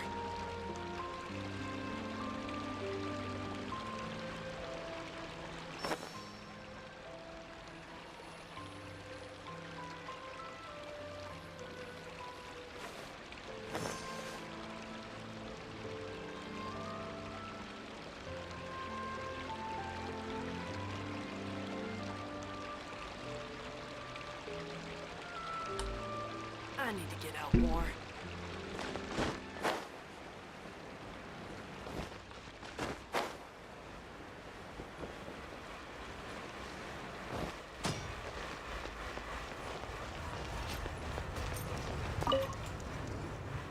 Oh, hey, Chevrolet. Run out of oil for your musket again?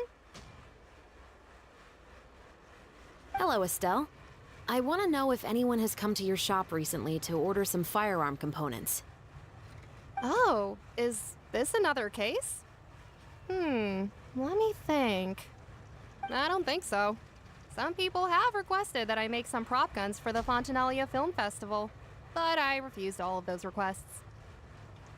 Oh? Why's that? Because there's no profit! I only make things here that can do some real heavy lifting. I don't have the energy to make some new molds just for the festival. Then, has anybody come specifically looking for mechanical components? Well, I usually sell off my scrap to the Fleuve Cendre. I don't typically give them to one specific person.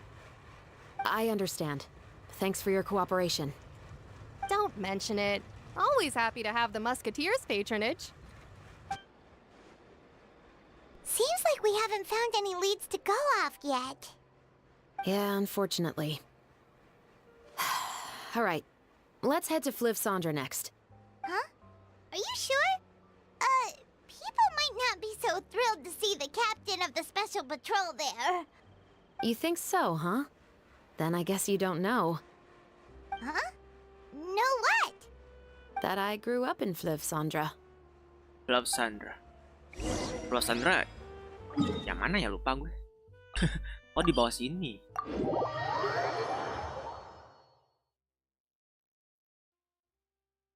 Tempat markasnya ada Rasul.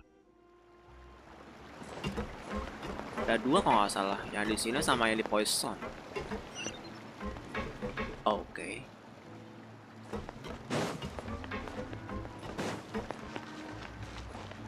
Ada 3 objek di sini.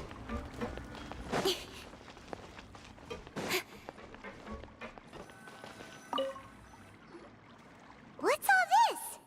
Some broken planks and barrels, as well as some liquor bottles? Yes, but have a closer look, Paimon. Botol. Even though somebody has purposefully tried to clean them up, these are obviously marks from musket bullets. In other words, someone was here trying to improve their shot. They were using the barrels and bottles for target practice. Ya, bisa. Could it have been the killer? Your guess is as good as mine. Although many people at Fleuve Cendre own guns, few hide the fact from others, and even fewer would go to such lengths to hide markings from practice shots. Anyway, let's go. There might be more to this.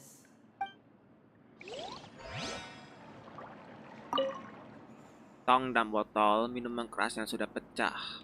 Ada bekas tembakan. Ya. I see.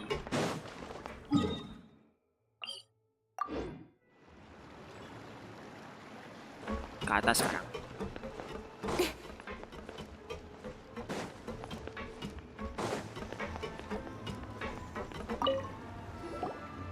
Hello, I'd like to ask some questions. I don't know anything. Don't worry, I'm not here to arrest anybody. You say that now. It's the truth. Here, take this as my guarantee. Wait, did Paimon just see what she thinks she saw? Is the captain of the special patrol bribing a citizen? Seems you're different from the other guards. What do you want to know? Have you heard anything related to muskets in Fleuve Cendre lately? Anything at all? Muskets, huh? All I know is that about 2 weeks ago, we started hearing some loud noises at night. So loud that it's been waking me up. Were they gunshots? Possibly. It's hard to tell around here. Someone's house collapsing, a pipe exploding somewhere, it's all the same. But the noises I'm talking about definitely happened after I fell asleep. Do you know where the noises were coming from? I don't remember clearly. Is it that you don't remember, or that you need to think about it some more? You tell me. Then please, think about it some more. She's giving her even more Mora! Tidak lihat. The noises came from the end of the Southern Waterway. I came out and had a look for myself when I wasn't sleeping well, but I didn't dare get too close. That's all I know. All right, I'll take your word for it. Thanks for the pâte de fruits.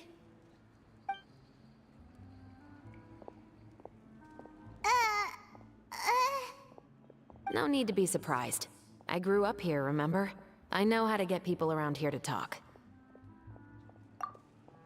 Oh, pâte de fruits. My apologies, I'm all out of sweets. Though I do have some other tempting snacks in my custody. Fries, fried chicken, and even onion rings. But taking care of junk food is my responsibility. You're better off sticking to your normal, nutritious diet. Now then, let's keep going. Ih, kocak. Si Severusnya. Dan gue baru tahu ada binatang.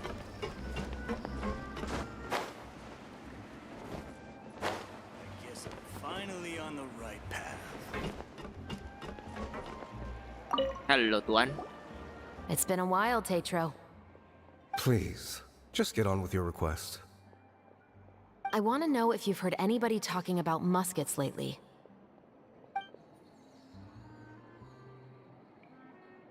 Information isn't free, you know.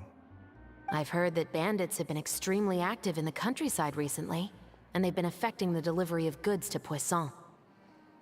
I can allocate some more manpower to help out with that problem. What do you say? You're still as helpful as ever. One of our men got drunk at dinner about a month ago and lost his gun. 3 days later, it turned up in the corner here. What's weird about that? He just forgot where he put it, right? This is Fleuve Cendre, my friend. Anything of value left in the tavern won't ever make it to the next day. But that gun turned out to be an exception. It didn't get any new wear and tear on it, and didn't even appear to have been fired. We were quite mystified as to what could have happened. I suspect it came back because the weapon was already known to the guards. You mean, a criminal was afraid the Marechaussee Phantom would use the shot marks to track them down? Maybe. But if that's the case, the culprit really took great care to avoid getting caught. I didn't say anything about a criminal. In Fleuve Cendre, knowing who was killed is as easy as knowing what clothes you're wearing today. It's the guy living in the east side, isn't it? I've never liked him. Every time he's here, he just orders a drink and sits there with a nasty look in his eyes. So, who was the one who lost the gun in the first place? Don't bother. Even if you ask, he wouldn't admit to owning a gun to some strangers. Not to mention the captain of the Special Security and Surveillance Patrol. He's right. I know you grew up here, Shovris. Even though you're on good terms with the Spina, you've still been gone too long. Not many people know you here now, and a lot of people don't like the Special Patrol. I know. So take my advice and don't show your face too much around here. It's for your own safety. I'll come and go as I please, and I'm afraid I'll be appearing more often due to my work. All right. Don't say I didn't warn you.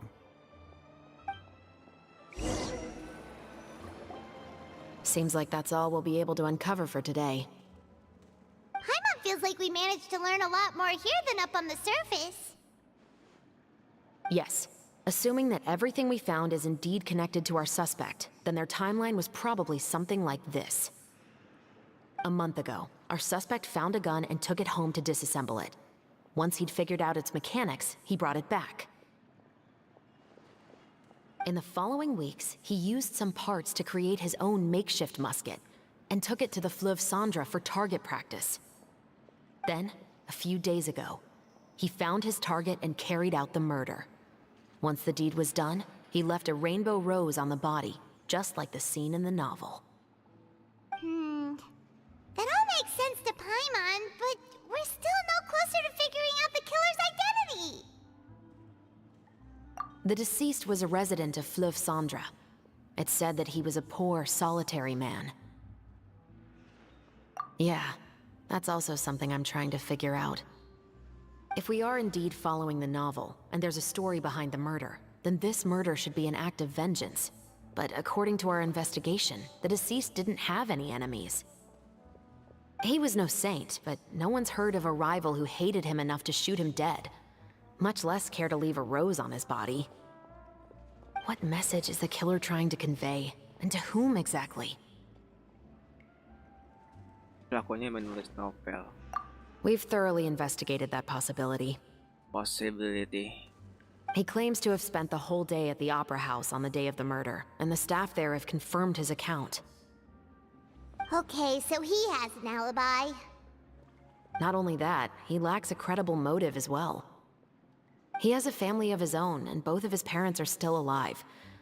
I've looked into his records. He was adopted at the age of 6, and all the proper procedures were followed. There are also records of him at an orphanage before then.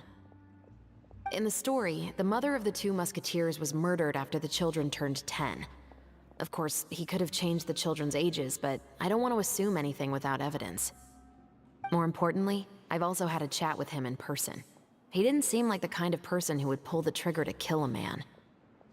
Then, what should we do now? We have all this new information, but it doesn't help us move forward. Investigations take time. I didn't expect us to catch the culprit in just a single day. How about this? Let's spend the next few days filming with the crew. We can continue the investigation once we're done with the film. I'm sure that given time, new leads will present themselves. Wait, but weren't you saying Intel is like small, remote islands in the middle of the sea just a moment ago?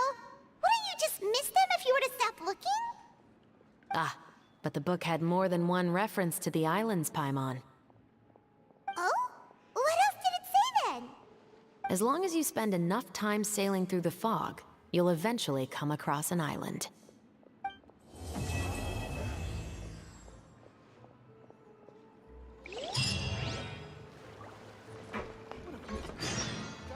Sebentar, kembali lagi gue lihat dulu nih. Hidden karakter Daichu. Itu ada Chefrus di situ. Terus selain Chefrus, oke.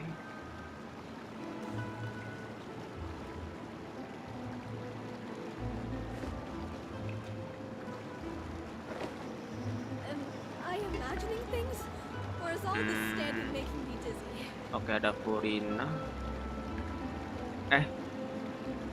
Whatever business you're in, After quest chapters doang ya?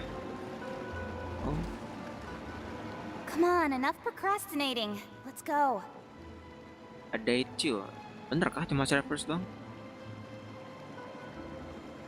Day 2, day 2, day 2. Are you imagining things? Or is all this standing making me dizzy?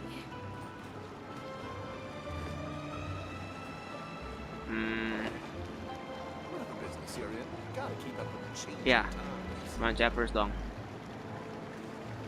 Udah 2 sumber gua selidikin ini. Oke lah, lanjut.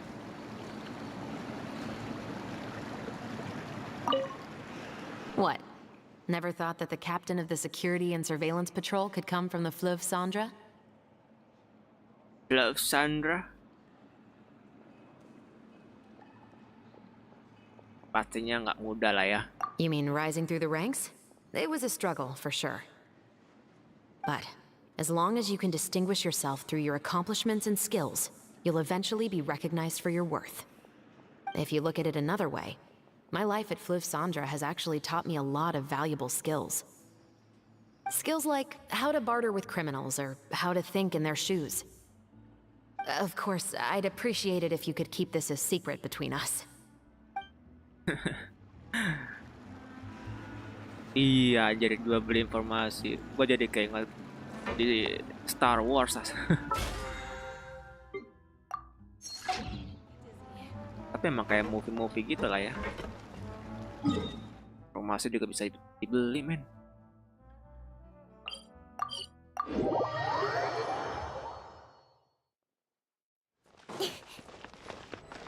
Add Astra. Thank you for Ini part 3 ya, dan mungkin gua pause abis part ketiga ini, teman-teman. Kita break dulu seperti biasa. Bubble kecil di tengah kabut malam yang gelap. Manakah dia akan menuntunmu? Manakah Taha? Ini kita cepatkan saja waktunya. Jam 8.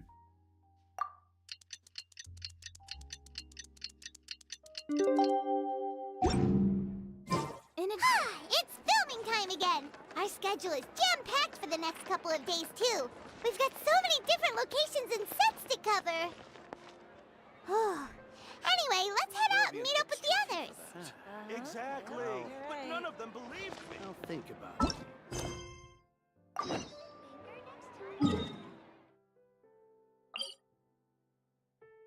Oh, di atas, men.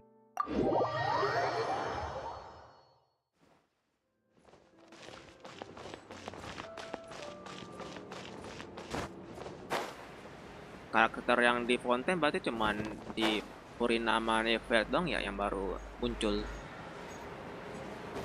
Myfriend pasti hidden karakternya ya. Teori yang ada di Botikyu, tapi dia dari Inazuma juga katanya.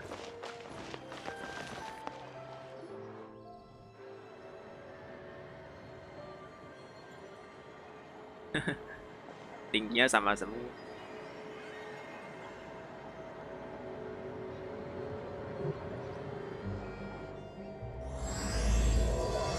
Walau di tengah kabut dimulai bagian ketiga. Syuting dan penyelidikan kasus berlangsung dengan normal selama beberapa hari. Oke.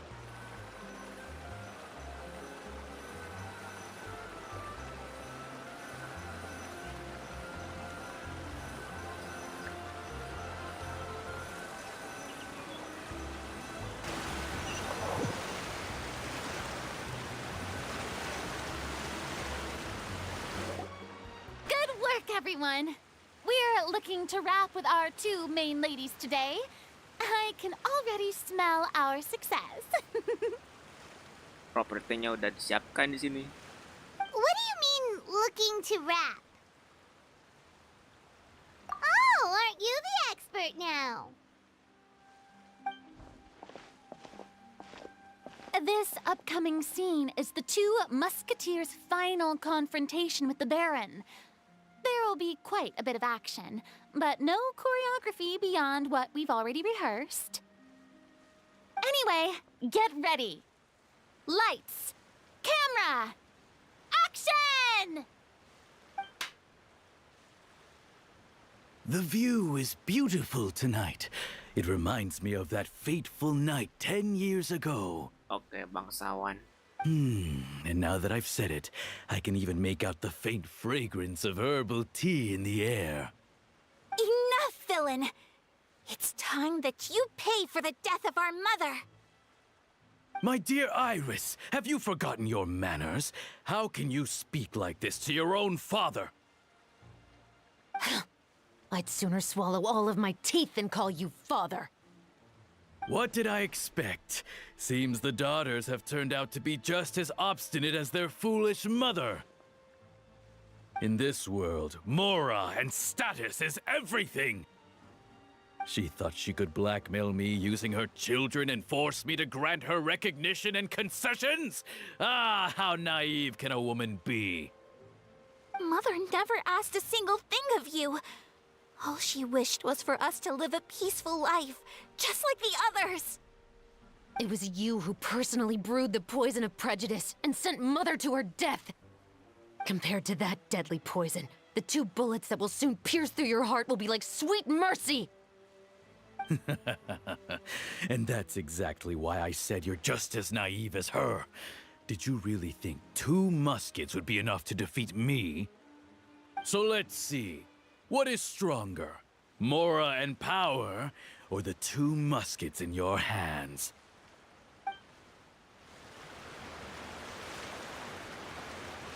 Oke. Ya, Get them! To leave! There are too many of them! It'll be okay. We'll cover each other, Iris. And Mother will be watching over us too.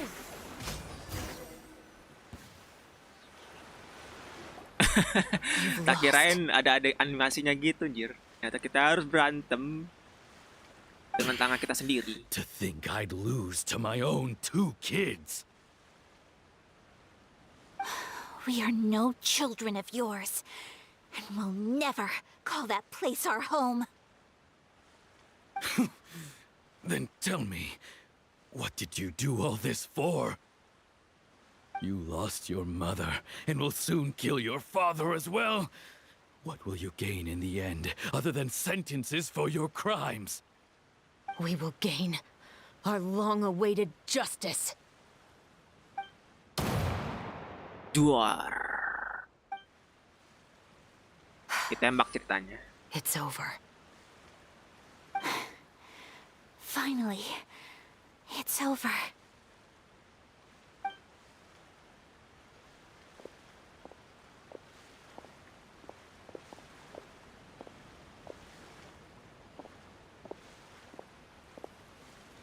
So, where will you go now, Tulip? I'm not too sure, Iris. Maybe somewhere with lots of flowers? After all, Mother always did love going where the blossoms were. What about you?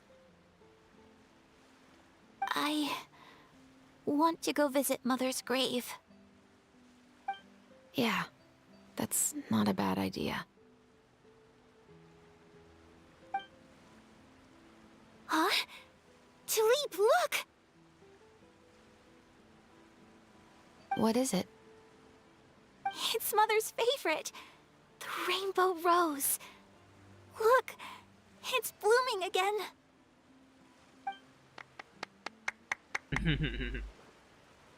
Excellent! That was beyond mesmerizing. Even I didn't expect the scene to go so well. And we got it in a single take. All right, everyone. We've got a wrap for Tulip and Iris. Congratulations, Ayaka and Chevres! A good perform. Thank you. I didn't expect our parts to wrap so quickly. I wish I could savor the experience for just a bit longer. Paimon totally understands. Paimon's not ready to say goodbye to the clapperboard either. Filming has really been a lot of fun. You were great too, Chevres. The way you said, long-awaited justice. It gave Paimon chills. That is indeed my favorite line in the whole book. I still remember trying to act it out in my room the first few times I read it. Whoa, Paimon would have never guessed you're that type. Who doesn't like stories where the guilty are punished and justice prevails over evil? Don't forget, I'm the captain of the Special Security and Surveillance Patrol. Captain, I have something urgent to report. Please excuse me, everyone. I'll be back in just a moment. It's okay, don't worry about us.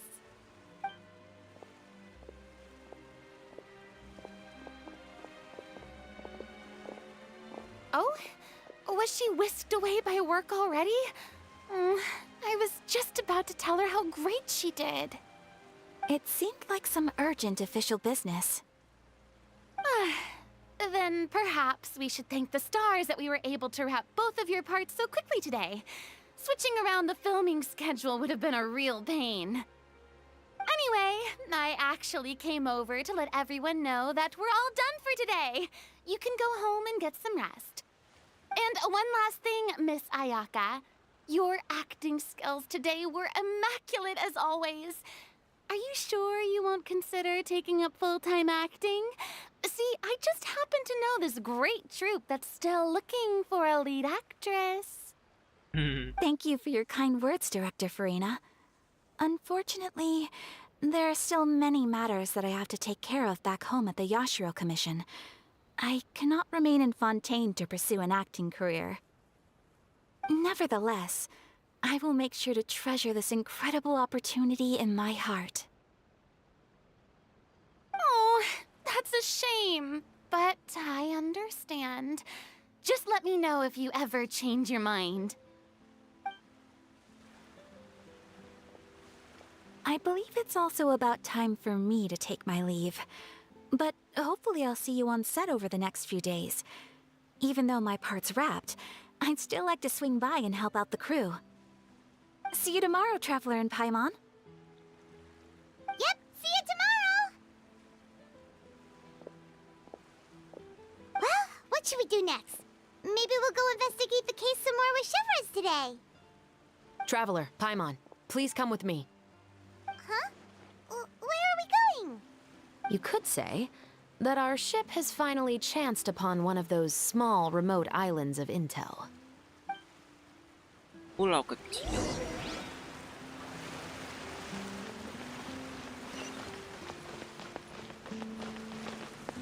Oh.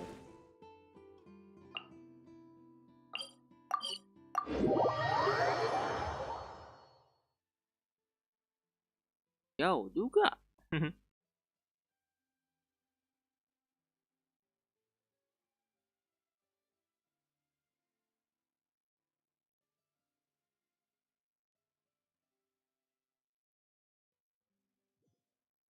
Kasusnya jangan-jangan masih tetap ini apa berhubungan ya sama jalan syuting tadi. Mirip-mirip gitu, teman.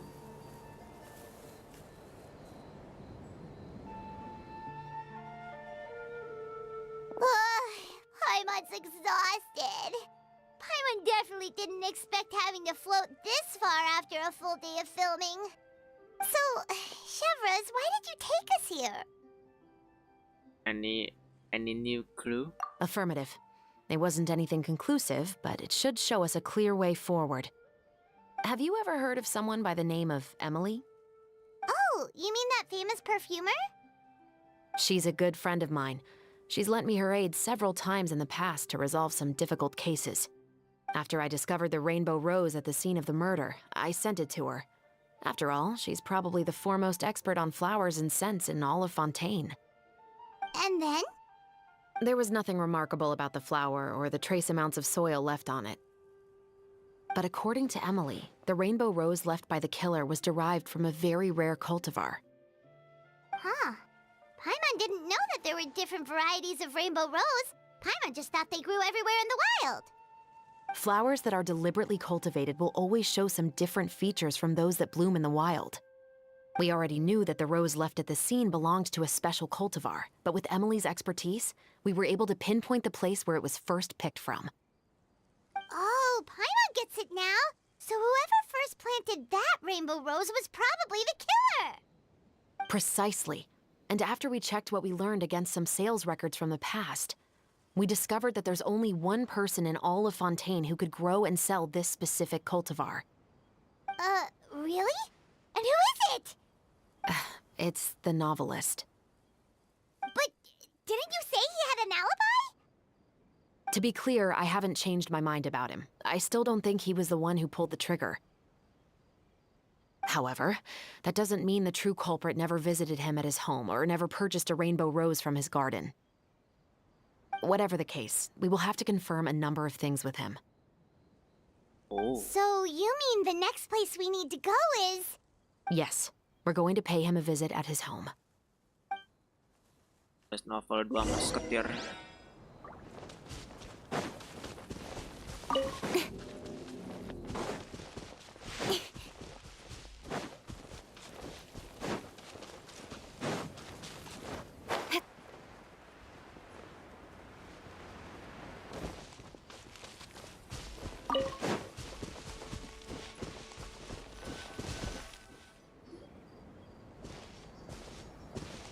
That should be his house. There are so many Gardamex stationed around the place. That's pretty unusual, right? According to what he told me last time we spoke, he hired them so he won't be harassed or disturbed. Huh. So there are a lot of flowers in his garden, but Paimon doesn't think we'll be able to pick one without alerting the Gardamex. Right. Which is exactly why I think there has to be a special connection between him and the killer. So, should we knock? Just wait here for now. I'd like to take care of a number of those Gardamex first.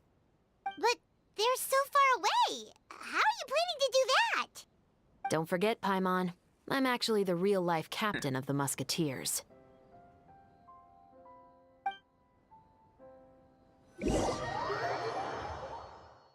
Oke.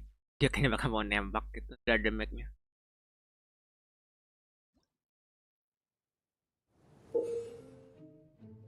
Oh. Ada petunjuk. Tekan tombol bidik untuk mulai membidik. Bidik target dan tekan tombol tembak. Oke, gue nggak bisa scroll. Pengen gue zoom tadi ingatnya. Oh, klik kanan. Terus oke, klik kanan, klik kiri. No scroll.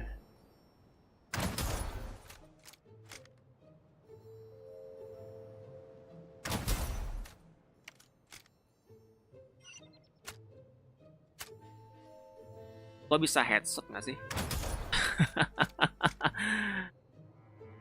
Headshot. Tak kira yang kayak gom kompetitif.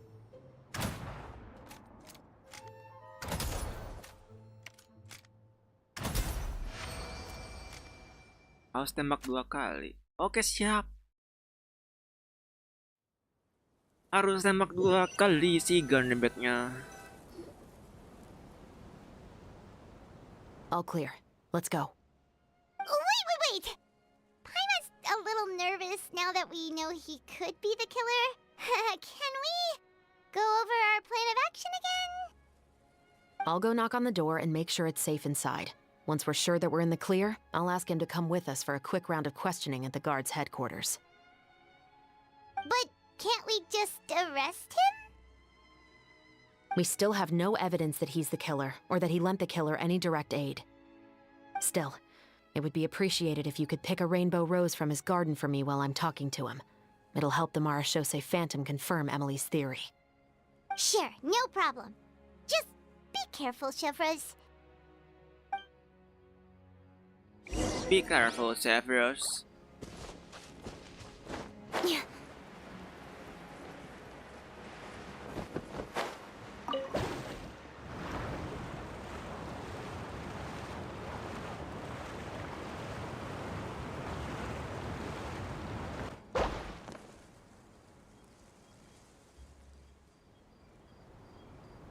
Oke, kita metik bunga rainbow rose yang di sini. Excuse me, Mr. Baptiste, are you home? Who could it be at this hour? Oh, it's you, Officer Chevros. Would you mind accompanying me to the guard's headquarters, Mr. Baptiste? We would like to ask you some questions about a case.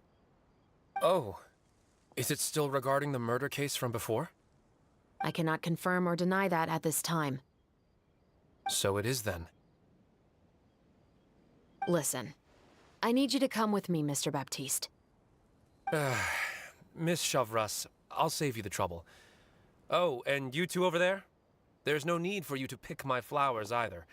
It's not time for them to bloom yet. Oh! Okay.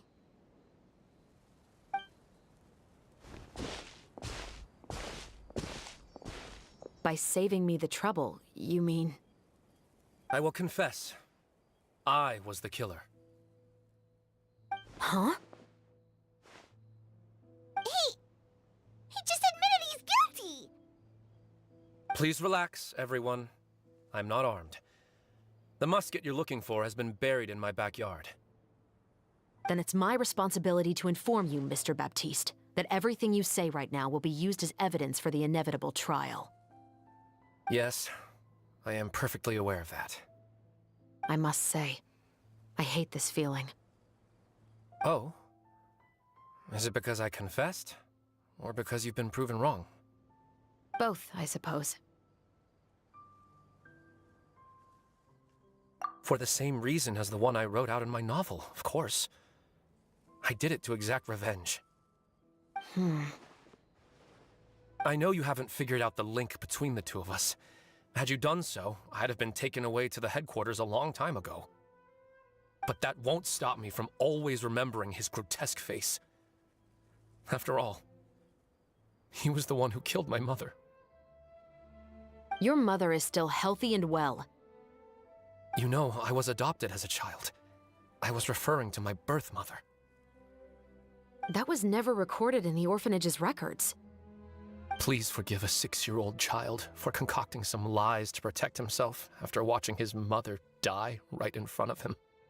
So, your novel, it was like a record of your life? No, of course not. It was a work of fiction with many embellished parts. But I am indeed the illegitimate son of a wealthy and influential man who abused his power to murder my mother. That part was 100% real. But the man you killed didn't have a Mora to his name. He was a hired assassin, an irredeemable beast who sank his fangs into a defenseless woman just for a few bags of Mora. But if that's really the truth, you wouldn't be telling us any of this now. You still haven't managed to take revenge against your father, the true mastermind behind it all. I never thought I'd hear that kind of thing from the captain of the Special Security and Surveillance Patrol. I'm simply skeptical about your motives. It's simple, really. I've grown tired of everything and don't want to shoulder this burden anymore. You may have considered me too soft to pull the trigger. Well, as it turns out, you are exactly right. I've become overwhelmed by the aftermath of the murder. So you're going to call a stop to your revenge, just like that? The true mastermind is too rich and too powerful for me. I've accepted that I will never be able to avenge my mother alone. And so what? The characters in your book never gave up. Now, Officer Chavras, I'm the one who has killed a man, aren't I? Are you trying to convince me to commit another crime? What's your father's name? How do you plan to prove the veracity of all of your claims? Well, I'd like to speak with you privately. Sure. Why don't we speak privately at the guard's headquarters? No, it has to be here. I must ensure that we won't be overheard. Fine. Let's talk here. When I said won't be overheard, I meant by anyone. I would like to speak with you and you alone. Tidak apa, kami pergi dulu. Thanks. I appreciate it. Please stay safe, Chavras.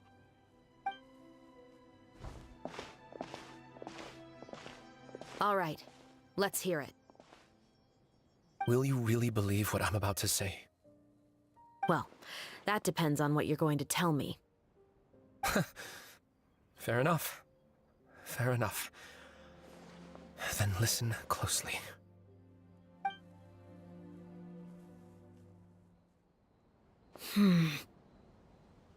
So that's how it's all connected.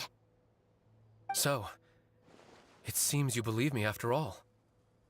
Do you want me to go public with this? No, of course not. At least, not right now. Then why did you bother telling me?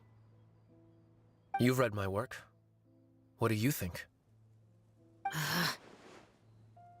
Even if you were to go public with all of this right now, he'd simply deny everything.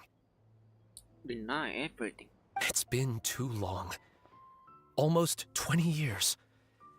Anything that could be used as evidence has long faded away.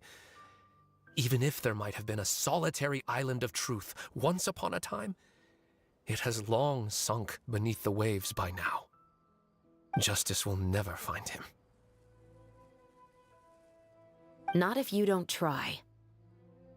I know that as the captain of the Special Security and Surveillance Patrol, you will always stand on the side of justice. But do you really think a cushy life in prison really constitutes justice for him? I bet he could lead an extremely comfortable life in the fortress of Meripede. What are you trying to say? I've been observing you from a distance. Your portrayal of the musketeer was exquisite. Pull the trigger of justice against him. Let the villain get what he deserves.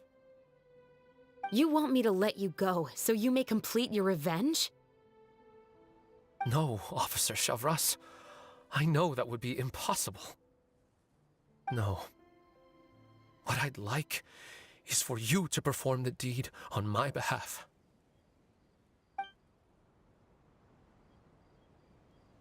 Oh, Shiva sure is taking her time. What could they be talking about anyway? Oh, Paimon's worried. What if he decided to attack her? Oh, you do have a point. Still, do you have any idea who the rich person might be? And why the novelist doesn't want us to hear what he's saying to Chevres? Sorry to keep you waiting, you two. Hey, how did your talk go? I've already sent someone to escort Baptiste back to the headquarters for questioning. He wasn't lying about the musket. It was indeed buried in his backyard. But what about the name? Did he tell you the name of the rich guy? Yes, he did. But for now, I have to return to the Special Patrol. There are still a few loose ends I need to tie up.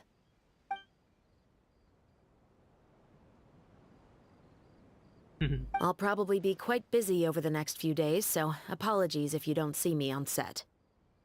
All right, Paimon understands if you can't tell us everything you know. We'll just keep an eye on the Steambird then. Actually, there's still something else I need your help with. Alright then. Ada rencana untuk mewakili balas dendam kayaknya. Nah, mungkin bakal gue coba lihat keesokannya ya. Soalnya gue break dulu nih. Udah sore men. Tapi bentar, hidden karakternya gimana aja ya mereka? Sebentar. Hidden karakter yang ketiga ini day 3. Kan sampai day kelima ya. Day 3. Day 3.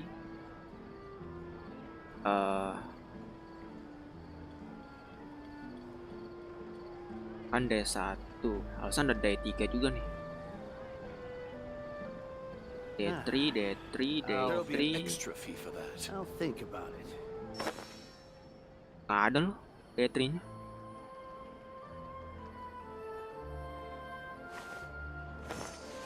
Day 3, 3. Ya nggak ada men.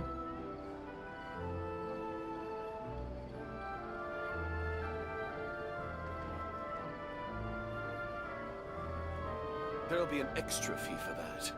Masa sih nggak ada? I'll think about it. Ntar gua lanjutin ini lagi pas gua lihat videonya lagi, ntar ada ngeselin. Gua CSK lagi sebentar.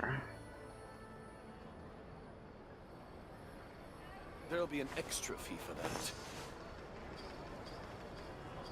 Itu aja mau masuk day keempat loh. Apa iya nggak ada day 3?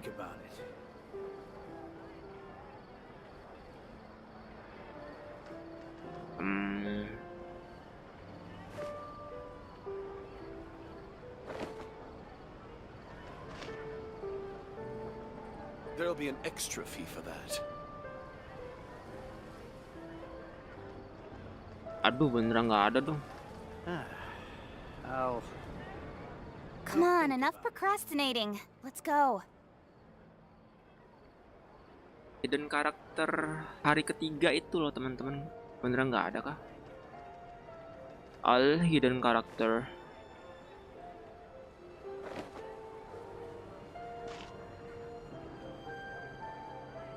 There'll be an extra fee for that. I'll think about it. Pasti ada. Mungkin. Nggak tahu juga gue. Day 3.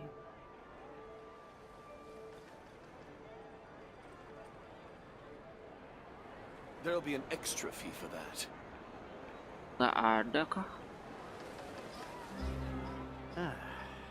I'll think about it.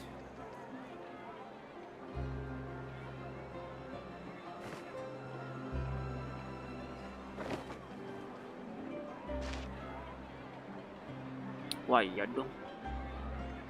Bentar gue coba cek hotel de board. Nggak ada kah?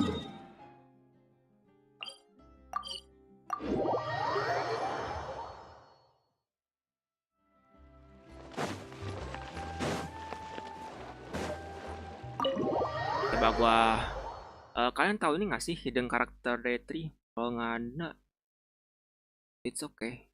Coba deh gue tanya viewer gue.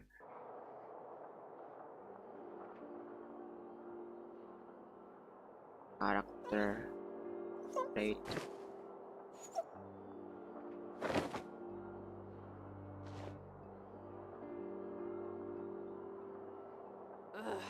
So annoyed. What did you want exactly? Art is the key ingredient. Bentar, gue masih belum yakin nih. Beneran nggak ada day 3-nya.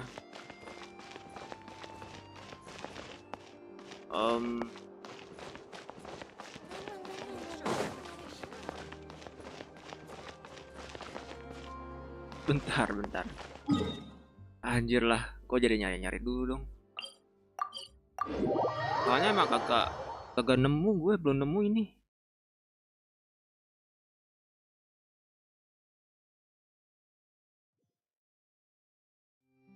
Klimaks segmen.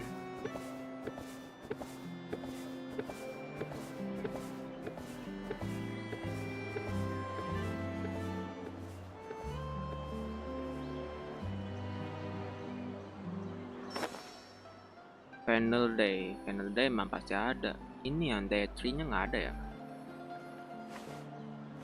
Welcome to Palais Mermonia.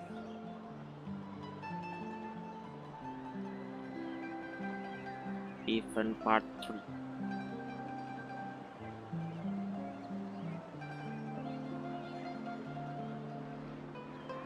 In adventuring, as in business, you always have to seize the opportunity while it's there. Waduh, bener dong. I hope the weather's nice like this tomorrow as well. Welcome to Palais Mermonia.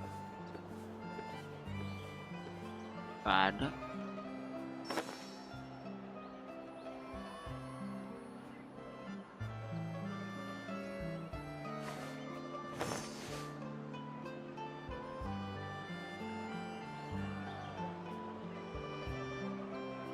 Iya nggak ada teman-teman. Tapi mudah-mudahan iyalah nggak ada. Maksudnya bener-bener nggak ada di sini dan D3, paling di D4 atau D5 lah ya.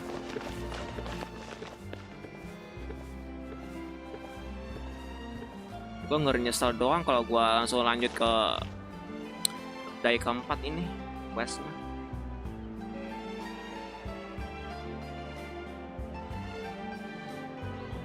Tapi eventnya itu udah ada yang kebuka ya. Kita dapat senjata juga di sini. Senjata Claymore gratis. Ya, Claymore. Terus